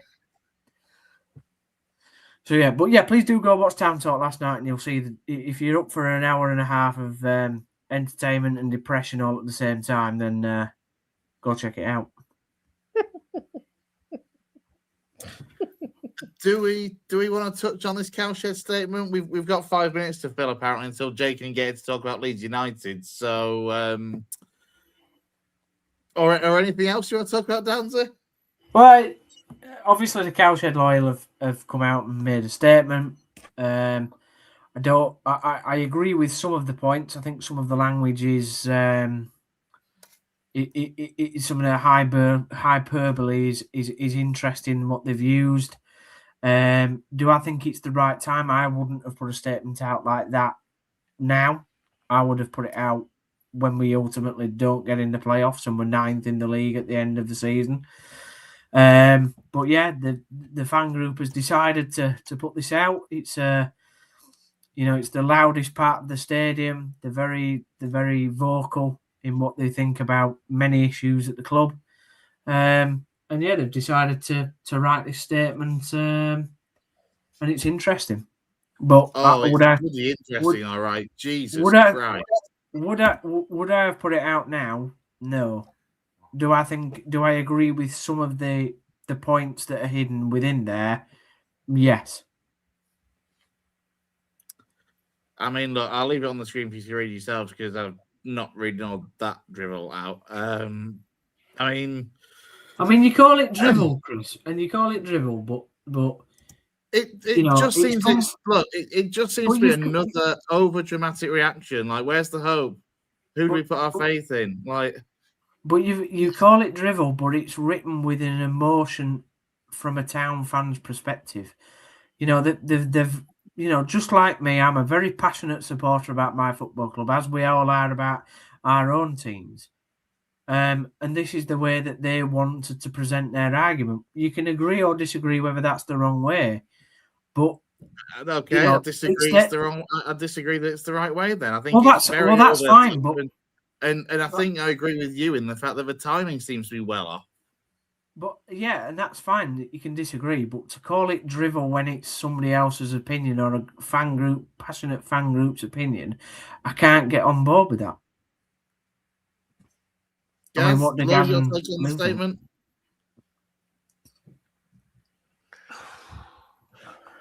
I don't know, Chris. I really don't know. It Don't sit on just the feeds fence, into Gaz. it feeds into what we've been talking about for the last whatever. I don't know how long we've been covering, but it's just going over that. We're just going to end up talking about the same stuff that we've talked about for the last however long. They feel how they feel. They're right in it. It's different when you're in it as a fan, as Downsy keeps saying, as we've all pointed out. When you're in the thick of it, yeah. But then I hadn't thought till you said, Chris, that the difference about when it was City and when it was Town. I hadn't even thought about that. You know, that we were threatened with relegation to the non-league. That's where we were at. We were looking at that at one point, and you literally I hadn't thought of that. Yeah, you're at the lowest of the low as a football league side. Chris is corralling people on his side of the argument. I love it. Gaz, don't fall for it, mate. I look at what's been put out, and again, it's that. Again, it like we said earlier, it comes out of our expectations. There seems to be a little bit of entitlement in there as well, which I think is difficult. As a football fan, you hope and feel at certain points that you should get something, but that doesn't really usually always happen in football. But I do come back to my question, and I keep banging on about it. What is the solution? What is the solution? And it's like, I'm looking at that statement, and obviously it's very emotional from a fan's perspective because for seeing it. But it's like, don't be fooled into thinking that this will be fixed with some video diaries and marketing ploys. You must wake up and return the club to where you found it before the patience runs out completely. But what does that mean? I don't. Yeah. Quite vague in terms of that. You know, before Huddersfield Town had pretty much no money, and Nagel came in and, like I say, is now come in and spent a bucket load of money to try and get the club into some kind of reasonable asset. But it's okay saying this, but there's a lot of we want this and we want that, but what do you want to see from your club's hierarchy to change for fortunes? And that's where I do struggle with it a little bit. If I said yes, we're passionate and we're going, we want this and we'd love this to change, and that's fine. But again, give us. It's all right giving you an opinion, but back it up with something substantial. Going, I want this, and I think we could potentially do this by doing this and the other. We're happy to come and see you and talk about X, Y, Z and stuff, or think of ways that can be a bit proactive and a bit constructive in it instead of just coming out with some buzzwords and questions.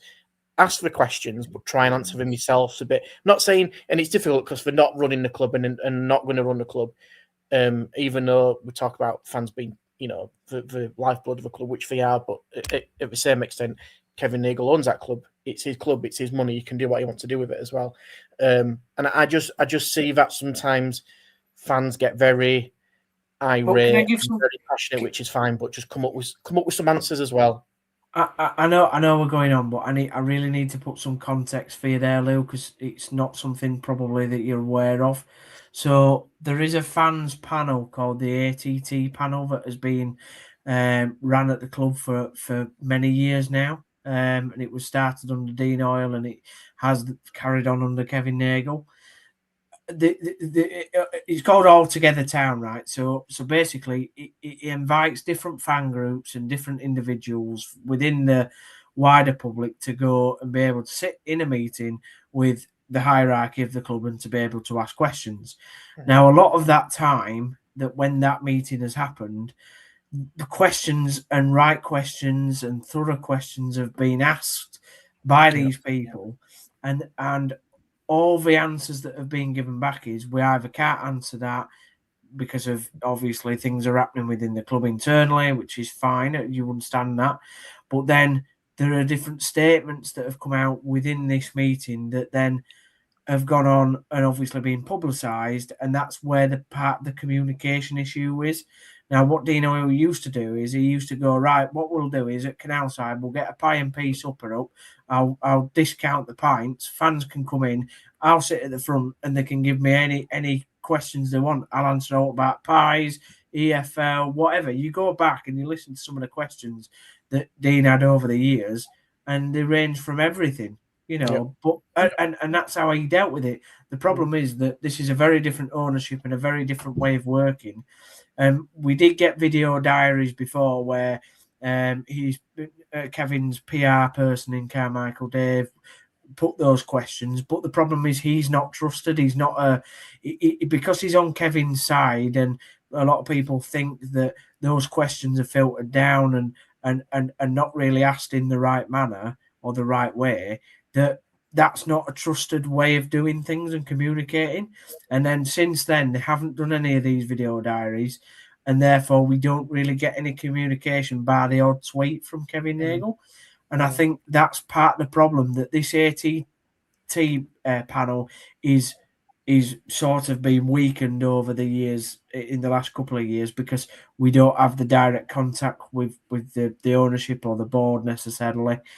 And then obviously the other ways that they've tried to do the communication are either not trusted or it feels very filtered and very non-sort of kind of what we've had before. And I think that's a real big issue, the communication. Obviously, you probably weren't aware about that, but that goes into some of the context. It's fair, mate. Yeah, no, it's fair. I think, but again, it comes down to exactly what it's kind of full circling from everything we've been discussing, that it's also having somebody on the ground like Dean Hall used to be. It's just a different world, different society, different way of running a club. But you know, when you got something like Dean Hall who lives here, he's living it day by day, he's coming in the office day by day. It's very different from that ownership. So again, Kevin's coming over for the Bradford game, and he's here normally for about 2 weeks. So they could say now, they could announce that he's going to hold a fans forum at the stadium and let fans be able to go and ask Kevin and other, if he wants Jake Edwards there or Chris Markham, who we've still not heard anything from, who's the director of football. They could easily publicise that, and I tell you what, you get hundreds of people turning up to listen to what. Yeah, but playing devil's advocate on that, why would he though? Because he's the ownership. He's the owner of the club. Given the amount of abuse and stick that he gets on social media alone. Well, these morons don't turn up. They never turned up with Dean Oil. They never turned up with Dean Oil. Hang on. But Kevin Nagle doesn't know that. Kevin doesn't know that anyone that criticised Dean Hoyle ever actually turned up, does he? Like, it's also a very different world now in terms of social media, the way things are done, compared to it was in Dean Hoyle's day. So, from Kevin's perspective, you've got to see that there's an element of the town fan base and the abuse that he receives from elements of the fan base, and as I say, elements of not. But these people are morons. But there's a risk. But what you're saying then is you're going right. So the minority of fans that give him ridiculous abuse and pathetic abuse and shouldn't really be involved in the club in whatsoever way. I will say that now. Abuses should never ever be given to anybody, whether it's on social media or in person. But that's denying the proper supporters who want genuine questions answered of why things have happened or what's happening or what's Kevin's thoughts on this and that. And that's denying those supporters the ability to have that connection with him, who actually want a connection with the ownership.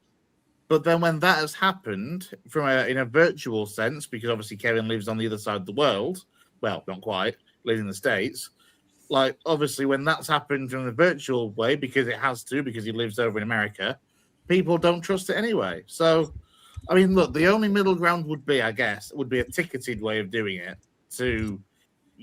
but then he'll be accused of, oh, well, he's not seeing everyone. It's limited to X amount of people, or look, he can't win is basically what I'm saying. He couldn't win whether he sat there and took it or whether he didn't really. I think he can win if he came over and did a fans forum.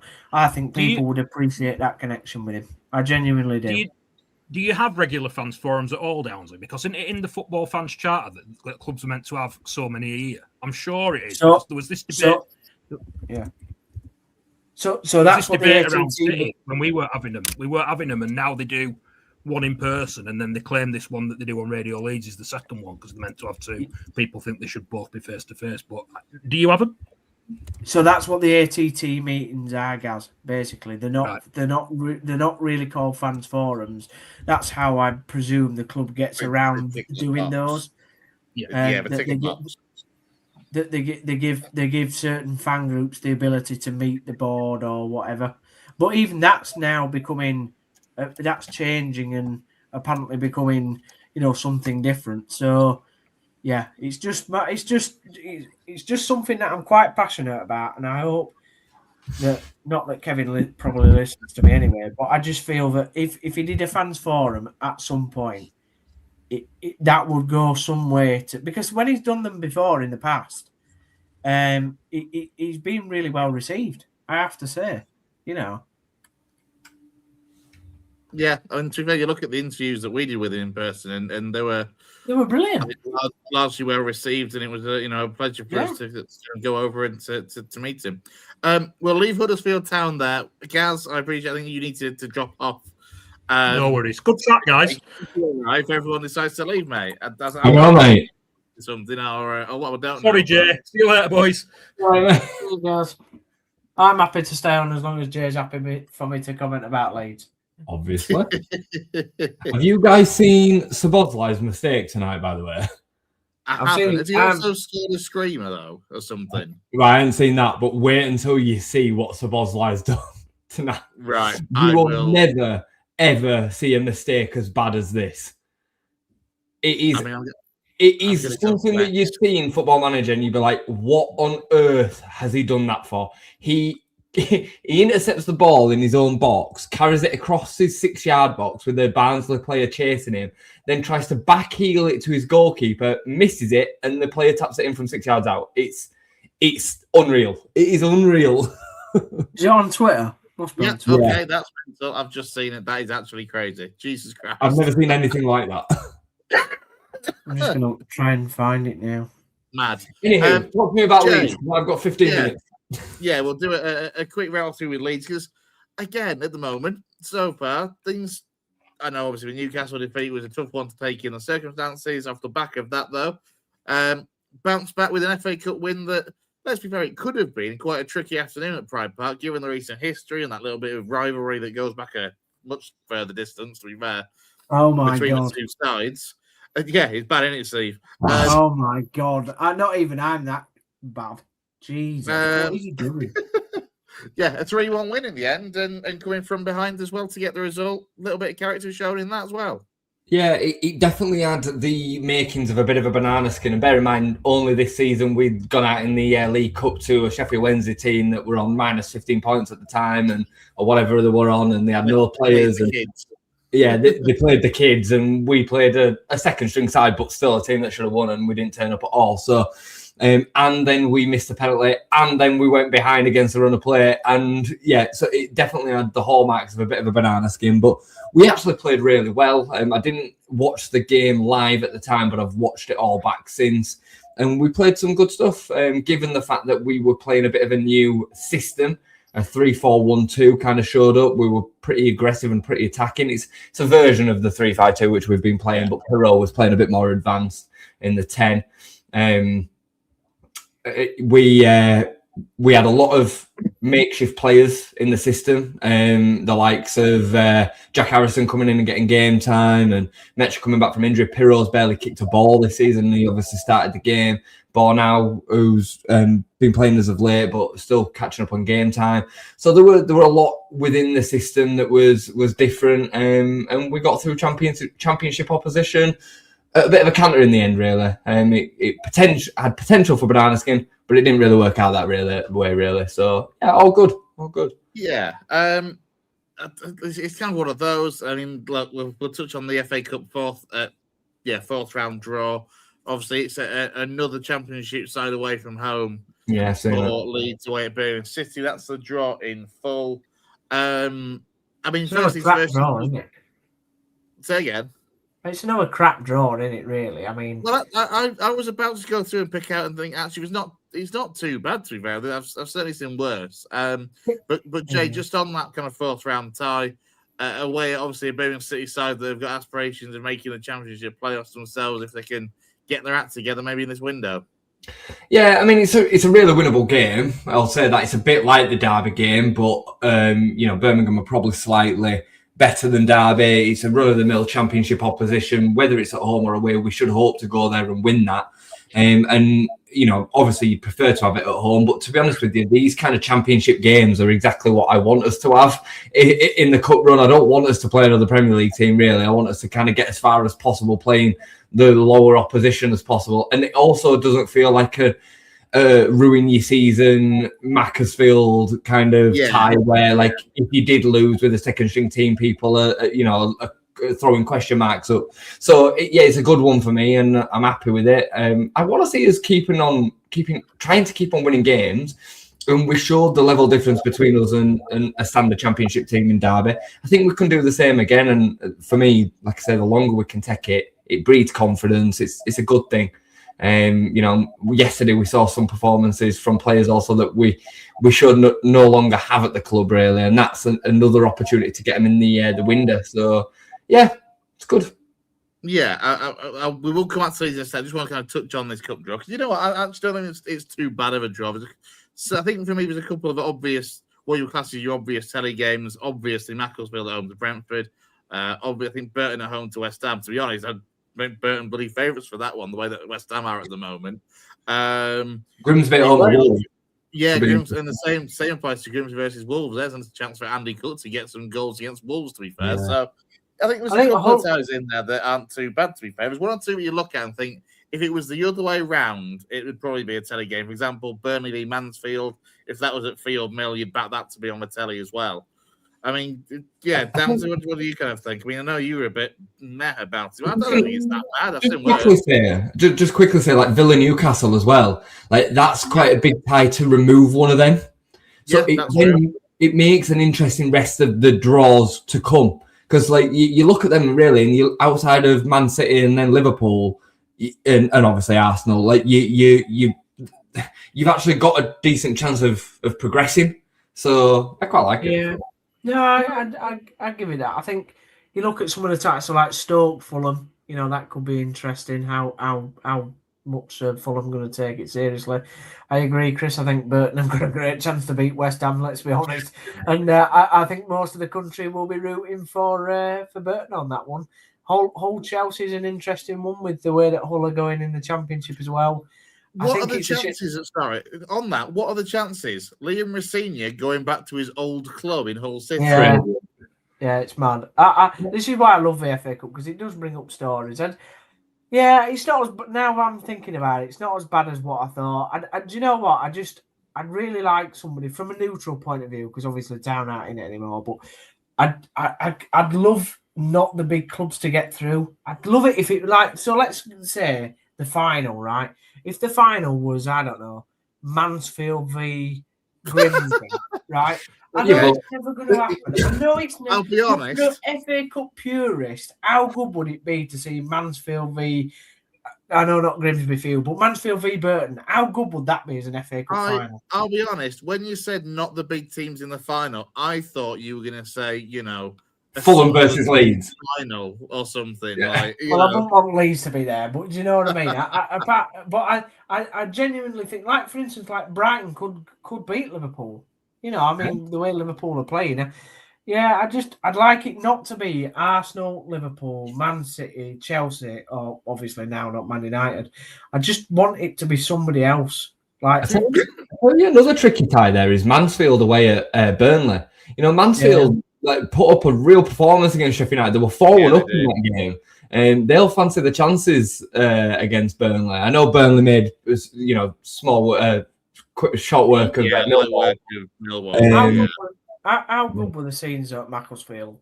To me, that is what the FA Cup is all about. Class. And we're the only league in the world that can do that, really. Like, you don't see the other cups. I mean, I remember one a few years ago, Barcelona lost to a 4th division team, and it was literally like the only time it had happened in Spanish history. Like, it happened regularly within the English pyramid, didn't it? So maybe not the gap of Macclesfield and Palace, but it happens a lot that teams are capable of bridging that gap. Yeah, absolutely. I mean, on the FA Cup, Jay, for Leeds as a side that are in a good position in terms of staying up, but obviously not going to get near, challenging for higher echelons like European places or anything. Where does the FA Cup rank actually for Leeds fans? Because I'd say it's one of those that if it was tighter, I would appreciate Leeds fans would be like, look, safety's priority, sack off the FA Cup.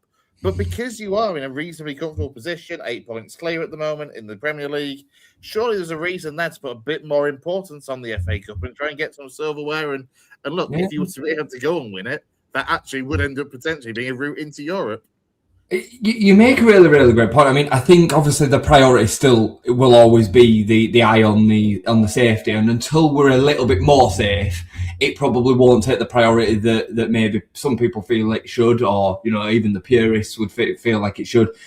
For me, Premiership survival is the be all and end all, but I think that we realistically need 4 wins, 12 points, whether that's made up of maybe 3 wins and 3 draws. I think 12 points roughly is going to do us, unless West Ham have a real upturn in form. 12 points will put us on 34. I think it's going to be in and around 34, 35.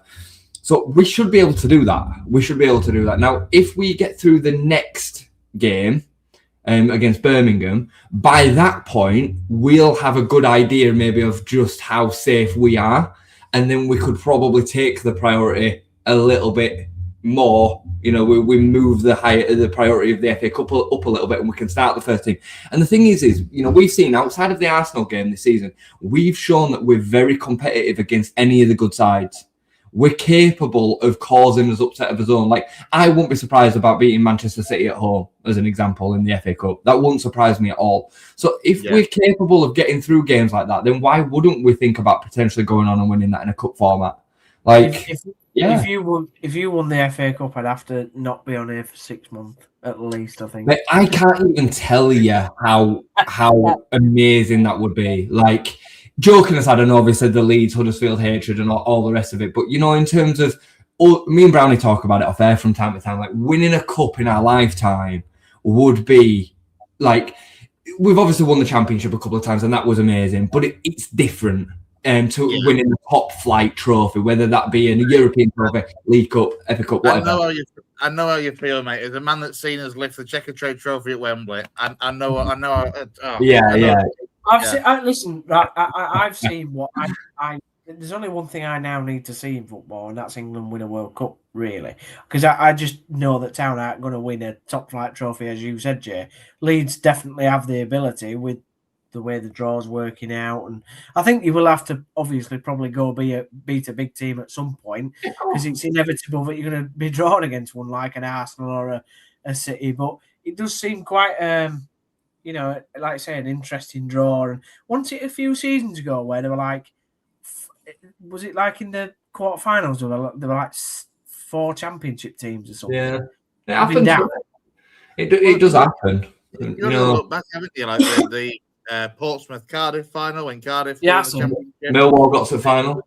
Yeah, the Man United Millwall final when Millwall were in the Championship at the time as well. And look, on that run, if you can get past Birmingham, and if you do get a big side at home, I think it's at the 5th round that, as much as I hate the fact it isn't a Saturday game, but isn't it the 5th round that they end up putting on like a midweeker? So if you get that at Elland Road under the lights, I mean, no team really fears me. I mean, we got pumped by Arsenal at their place, but like I've watched every game that we've played. We've played every team now. Come this point of the season, like there isn't that much fear factor from anybody really. We lost by a goal to Man City. We lost by a goal to Spurs. We lost by a goal to Villa. These are the other teams that you would maybe look at ordinarily and think, we drew with Manchester United, we beat Chelsea.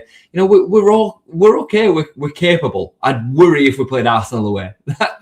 They are the team to beat, are they? But even they've shown, weaknesses, and they've shown negatives over more recent weeks. So, and we're a different team now anyway. So we can be competitive, and on any given day, I believe that we can beat anybody, especially at home. I mean, if we were to get draws at home, I'd be fairly confident, truthfully. I would, especially if he puts a full strength team out. So, we'll just have to wait and see. I'm not getting ahead of ourselves because we could go to Birmingham, lose at St Andrews, and we're all looking a bit dumb. So, it's game at a time, and the next Premier League game right now is the key, Let's and you know what? Sorry, Steve, go on. I was just going to say, my opinion on, I've said it on here, but I've also said it now. WhatsApp chat. I just think that you pretty much, to me, I'd be very confident if I were you were staying up, because I just don't see West Ham getting the points that they need. Yes, Wolves have picked up, but I don't think that they'll get the points, and obviously, Burnley don't win that many games anyway. It's all very tight, isn't it, with Burnley in terms of games, but they probably draw too many, or if they don't draw it, they tend to lose. So I agree. 34 points. I think you get 4 wins, and I can see you doing that. To be honest, I think that the reality is that it's not the worry around what West Ham are going to do so much. It's the worry about Leeds more than anything for Leeds fans. Like, we've played really well over the last 8 games, and we went 7 unbeaten. That's pretty unprecedented for a team in our position in the Premier League to not win. To not lose in 7 games. And unfortunately, we didn't win as many of them games as what we probably deserved to, which has still left us with something that really we have to show. Like, if we'd have won another 2 of them games out of the 5 that we drew during that 7, I'd be saying I agree with you completely, Dan. We'd be sat on 26. We'd probably need another 8 points. We're going to get them at home. We're cushed it. But with the position that we're in, before that run of 7, we lost 6 out of 7. If we lose 6 in a row now, everybody's going to be, flapping. Like, there's going to be a big flap. I don't think you'll do that. I think you also have to remember that there's going to be sides in that 15th to sort of like 10th position that are not going to be. They'll probably, as the season goes on, they'll know that they're not going to get a European place, and also that they're going to be safe, aren't they? So they're really the closer you get to the end of the season, when you come up against, I don't know, a Bournemouth or a Fulham or whoever, the more chance you have got of winning those games, to be absolutely honest, because there won't be a lot of them players will be thinking about their holidays in the beach or even the World Cup. No, you're right. I think the big thing that we need to remember as Leeds fans, during this run that we had in December and we went undefeated and whatnot, since Man City to playing Newcastle, we've played 9 of the top 10. Yeah. So the rest of the season, we've actually got a lot of really favourable home games. So we play Fulham at home at the weekend. We've still got Burnley to come at home. We've still got Wolves to come at home. We've still got, who else have we got? We've got a lot. No, but we've played Bournemouth at home already. We drew 2-2 with them. But we've got a lot. We beat West Ham. We've got a lot of the bottom half anyway to come at home. Yeah. Sunderland are still to come at home, who I think they're so out of place. I really do. Every time I watch them, I think you're just not that good. But yeah, so the fixtures that we've got, especially at home, are really favourable. So it's going to be interesting. It's going to be an interesting second half of the season for sure. Let's just touch on the transfer window very quickly before we finish up. The one kind of rumour that I heard today was Danilo Durkee from Union Berlin, 27-year-old Dutch centre-half. And I heard Kevin Hatchard as well on, I think it was Sky Sports News earlier on today, obviously European kind of football expert, and he was wax lyrical about him, to be fair. Says that he's used to playing a back 3 as he does for Union Berlin, and would be, in his words, a no-brainer for Leeds. And as somebody that has signed him many a time on Football Manager, I agree. Yeah, he's a very... What I've seen him in the Bundesliga as well over the last few years, he's a very, very good player. Yeah, he is a very good player. It sounds as if, as well, that we've stolen a bit of a march on Villa, which is interesting. Whether we're offering him, guaranteed starting place and they're not, or maybe we're just prepared to throw the money at it, given the fact that we've got the reassurance that we should be in the league next season. A centre-back, I think, is really vital. Pascal usually spends a fair chunk of the season out, and he hasn't had an injury yet this season. Bornau's a bit of an injury concern in himself, yeah. And we've developed from playing 2 at the back to playing 3 at the back, so we need another centre-back every week. So another centre-back makes a lot of sense. He's a perfect prime age. He's built up the experience, so he can come in and hopefully hit the ground running. And like I said, he's good. He's a goal threat as well. He's got I think 1 in 4 record this season from centre half, and aerially is excellent. So it's an exciting one, mate. Well, I think. What's the rumoured fee? Because I've not seen that much. I've heard, this is a little bit throwaway, but I've heard between 15 and 20 million. That's what I've read online. But that is really a no-brainer. That's bugger all in this day and age for a centre half of his quality and his ability. I would like to see us sign a striker as well. I would like to see us sign a centre forward. The Pirro struggled this season in the way that many thought that he might because of his physical attributes. He's just not capable, especially in our system. Sure, there's championship clubs that are certainly weighing up a move for someone like Joel Pirro, who is going to get goals at championship level. The problem with Joel Pirro is, and I think we had this with Cameron Archer a year ago, because we were on the verge of signing Cameron Archer. Southampton wanted too much, and we decided, we'll stick with what we've got. You go and sign Joel Pirro now if you're Ipswich, and in 6 months' time, it might not be good enough for you. Yeah. When you're in the Premier League again, and then you're having to reinvest all over again. And I think we had that with Cameron Archer. We were kind of like, it's not worth 15 million, given the fact that in 6 months it's going to be redundant for us. So you'd almost, I guess, need a Middlesbrough, someone that might make the playoffs, not necessarily go up, but next season he could fire to an automatic spot rather than a side that's going to go up automatically this season, probably. There were big rumours. Yes. Yeah, no, you're right. There were big rumours for PSV in the summer as well, and it sounded as if we kind of curbed it and said, no, he's not going. He started, obviously, the Everton game, and since then, I don't think he started a league game. No, he played away at Arsenal when we had no Calvert-Lewin and Lecture weren't fit yet, and then he's not played again since. So, it would make sense that he makes his way out, which would then leave a space open for somebody to come in that can actually make a significant difference within the system. At the minute, it's very much we've got Calvert-Lewin, we've got Metcha that can do the role, and then we throw on Joe Pirro if we're really desperate. That's kind of how it goes. Okafor can play up front as well, and he doesn't do it as well as the other two, but he's still a better option than Pirro. So I think that'd be the other move that I would look to probably make. But I wouldn't be surprised if he's still with us come the end of the window either, from what I've heard. Do you think you'll get 15 million for him? Well, we paid 15 million for him. Some Leeds fans are absolutely off the trolley, think that we should be getting 25, 30 million for him. It's not going to be anywhere near that. It'll be around 15. I don't think you'll get. I think you get your money back. I think we would down to just simply because he's such a predator at championship level. Finding anybody that's capable. On his contract. He's only used a year, so he's got another 4 years. All right, fair enough. If he only had a year left, you know what I mean? Did we sign Joe Pirro season one? No, he's been with us 2 years actually, and I'm pretty sure he signed a 5-year deal, so he's probably got 3 years left actually. Just correct myself.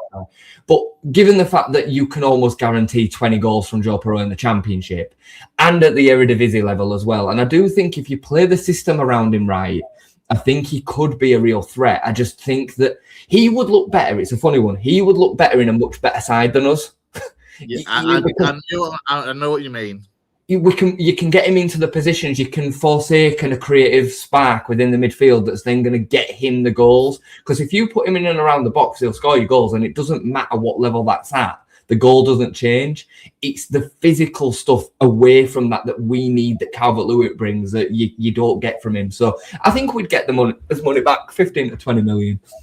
But yeah, we won't. I don't think we'd be making any profit on it, which kind of then makes us struggle to sell him, because PSR wise it don't make sense, does it? So I don't think you'll get.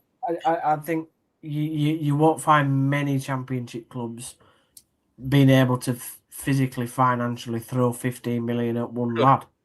Yeah. I think you'd be surprised, mate. Nowadays, Christ, the amount of money. I don't see Steve Gibson stacking up 15 million for no, Joe maybe not necessarily Steve Gibson, but there's certainly clubs out there with deep pockets. His money in the Championship is ridiculous. You might get a Birmingham or a Wrexham that just throw daft money at it. But Ipswich will be the one. Just because of their position. If he's going to go to the Championship, I think he'll end up at Ipswich. Yeah, that's fair. Any other business? Any other little tattle or rumours on the kind of on the rumour mill amongst Leeds fans in terms of either ins or outs, or is it all pretty quiet apart from those that we discussed? The only other kind of whisper has been Jack Harrison to Valencia, which is hilarious because they're thinking about signing him to replace Laji Ramazani, who's also on loan from us, which is just so funny. They're looking at signing Jack Harrison to replace Laji Ramazani, who's not playing, who's been injured, who's not good enough. We said that any Leeds fan with half a brain said that he wouldn't be able to hack the level, and he can't. But Jack Harrison. I don't even know if you'd get 5 million for Jack Harrison, if I'm honest. I can't believe, and I did a video on this earlier, I have not seen such a regression from a Premier League footballer in my whole time watching football. I cannot believe how much he's dropped off in 2 seasons at Everton. Now, when he were at Leeds before under Bielsa, he was a real workhorse. He would get to the byline a lot. He was hot and cold. His crosses would be a little bit here, there and everywhere, but he played every week. He was almost undroppable. He was such a good system-based player that Bielsa loved him.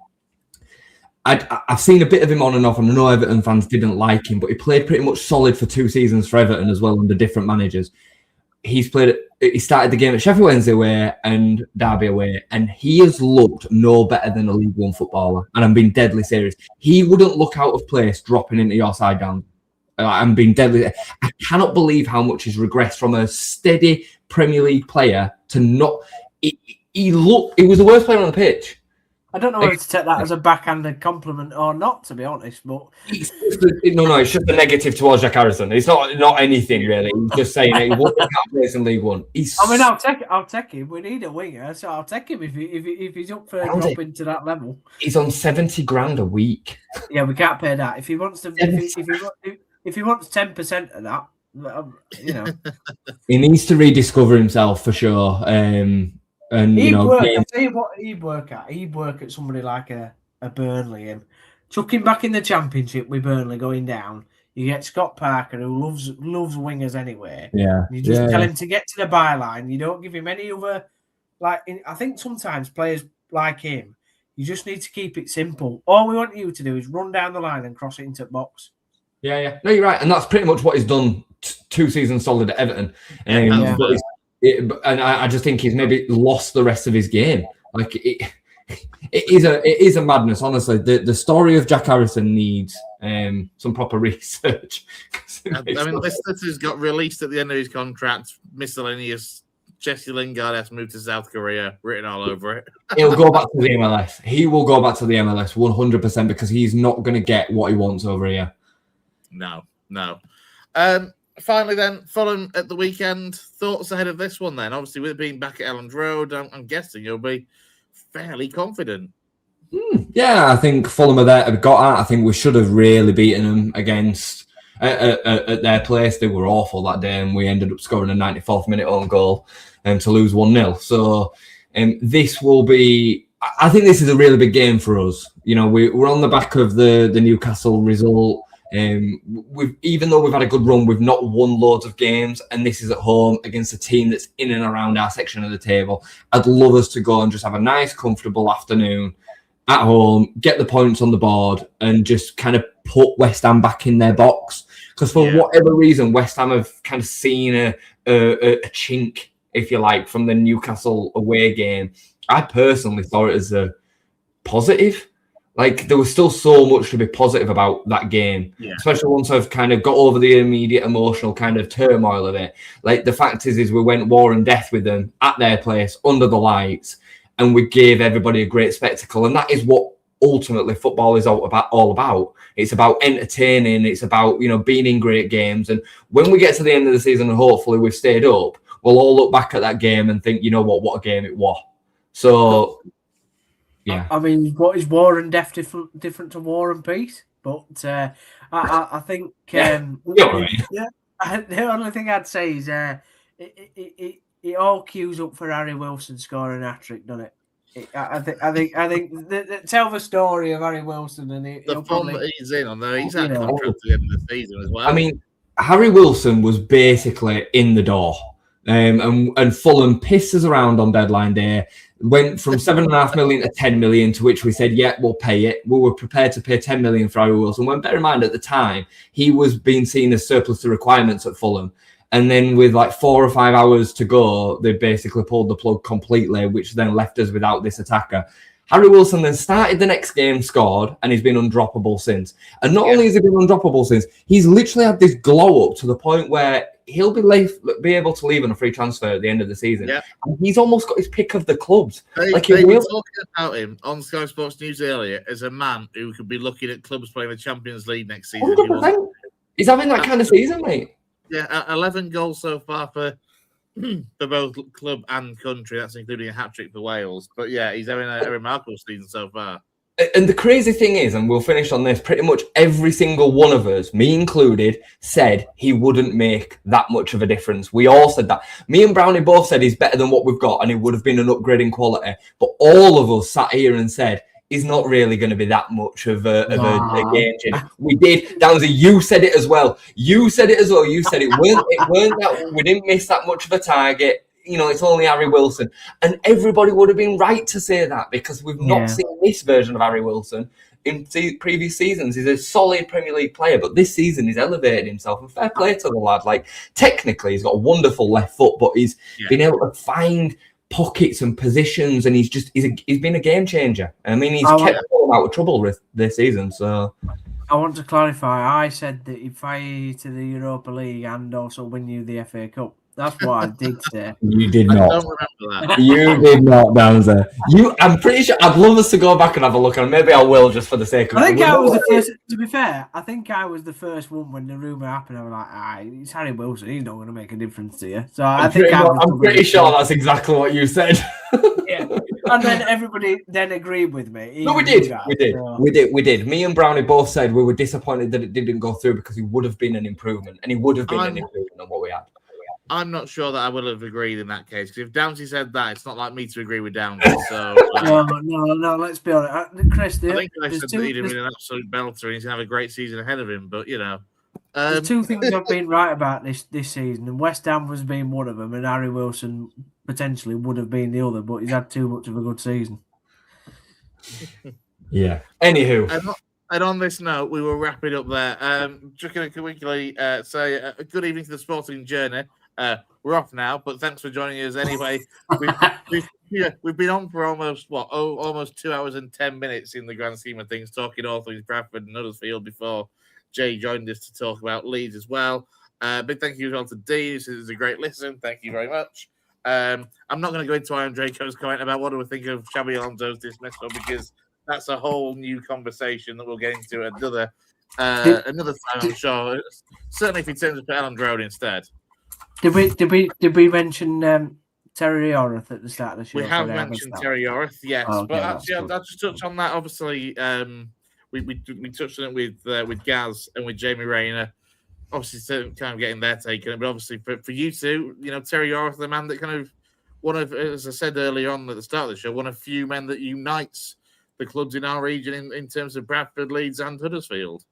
Yeah, I mean, I'll let Jay go first because obviously he was an instrumental player at Leeds, you know, and then I can talk a bit about what he did at Town as in his coaching capacity, let's say. Yeah, I'll make it quick because it's from a generation way gone by for me. But obviously, he was probably one of the more unheralded kind of names, you know, in and amongst all of the other Leeds United heroes. And unless it's kind of directed, he probably doesn't get brought up in the same light, which is a bit of a shame at times, really. But he's still a massive Leeds legend. And it's a sad passing. And it's funny because we're like with Gabby still being so in the spotlight, he still gets widely that's what I'm looking for. Widely recognised. His name is still kind of in the ether. It's still there, and rightly so. I mean, Gabby Logan for me is literally just A class. Like she's just class. And Very, very sad, and it is nice because he is one that actually unites all three of us, right? Like he unites City as well. It's nice. It's nice to have that. Rivalries aside, it's nice that he's kind of been there in our folklore as somebody that kind of connects West Yorkshire. So, and there won't be many of those, Steve. No, there won't be many. If any others, I tried to think of many others. I mean, obviously Peter Jackson, Adam Clayton. Well, Adam Clayton. I mean, I don't think Adam Clayton's heights at any of our clubs will go anywhere near what TERRIERS means to the fan bases. But yeah, you make a fair point, yeah. I think from a Town point of view, listen, he saved the club with Peter Jackson in 1997 with a great escape. I mean, just please go read about that season. That season is unbelievable what those two gentlemen did at our football club. And then he came back in 2004 along with Peter Jackson, who literally saved the football club. I cannot underestimate that enough. You know, we were down, we were out, we nearly went out of business.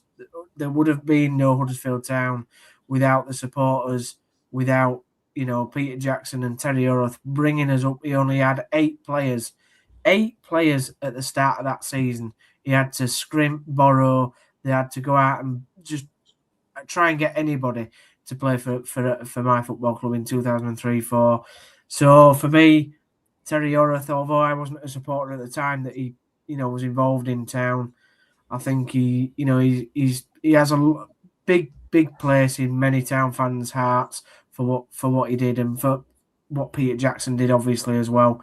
And I know that, you know, condolences to his whole family and his friends. And I just think, yeah, what a man. And I'm really pleased that, you know, and hope that Town and Bradford can really do him justice in 2 weeks and put on a bit of a, you know, memory for him and let both sets of supporters say thanks. Because obviously I know that you spoke about it earlier, but, you know, he was involved, obviously, at Bradford City in one of the most terrible times in British football history as well, and he helped save people back there. So that needs to go. That's beyond football for me, and that needs to be recognised as well. Yeah, absolutely. We will end it then on that kind of poignant note. Very big thank you to everyone that's joined us on the comments over the course of the evening as well. If you've joined us a little bit late on, you can go back and watch it from the start on YouTube as well. We've got about an hour's worth of chat on Bradford City at the start with covering Andy Cook's departure from the club. We also heard from Jamie Rayner from BBC Radio Leeds as well, who joined us. We then went on to talk about Huddersfield Town and the situation over at Canalside, and then we rounded up with Leeds United. So we've got different sections you can skip through as well. Check us out on social media. We're out on Facebook and on X as well. Just search for the West Yorkshire Football Show. But from myself and from Jay and Downsy, big thank you for joining us. Take care.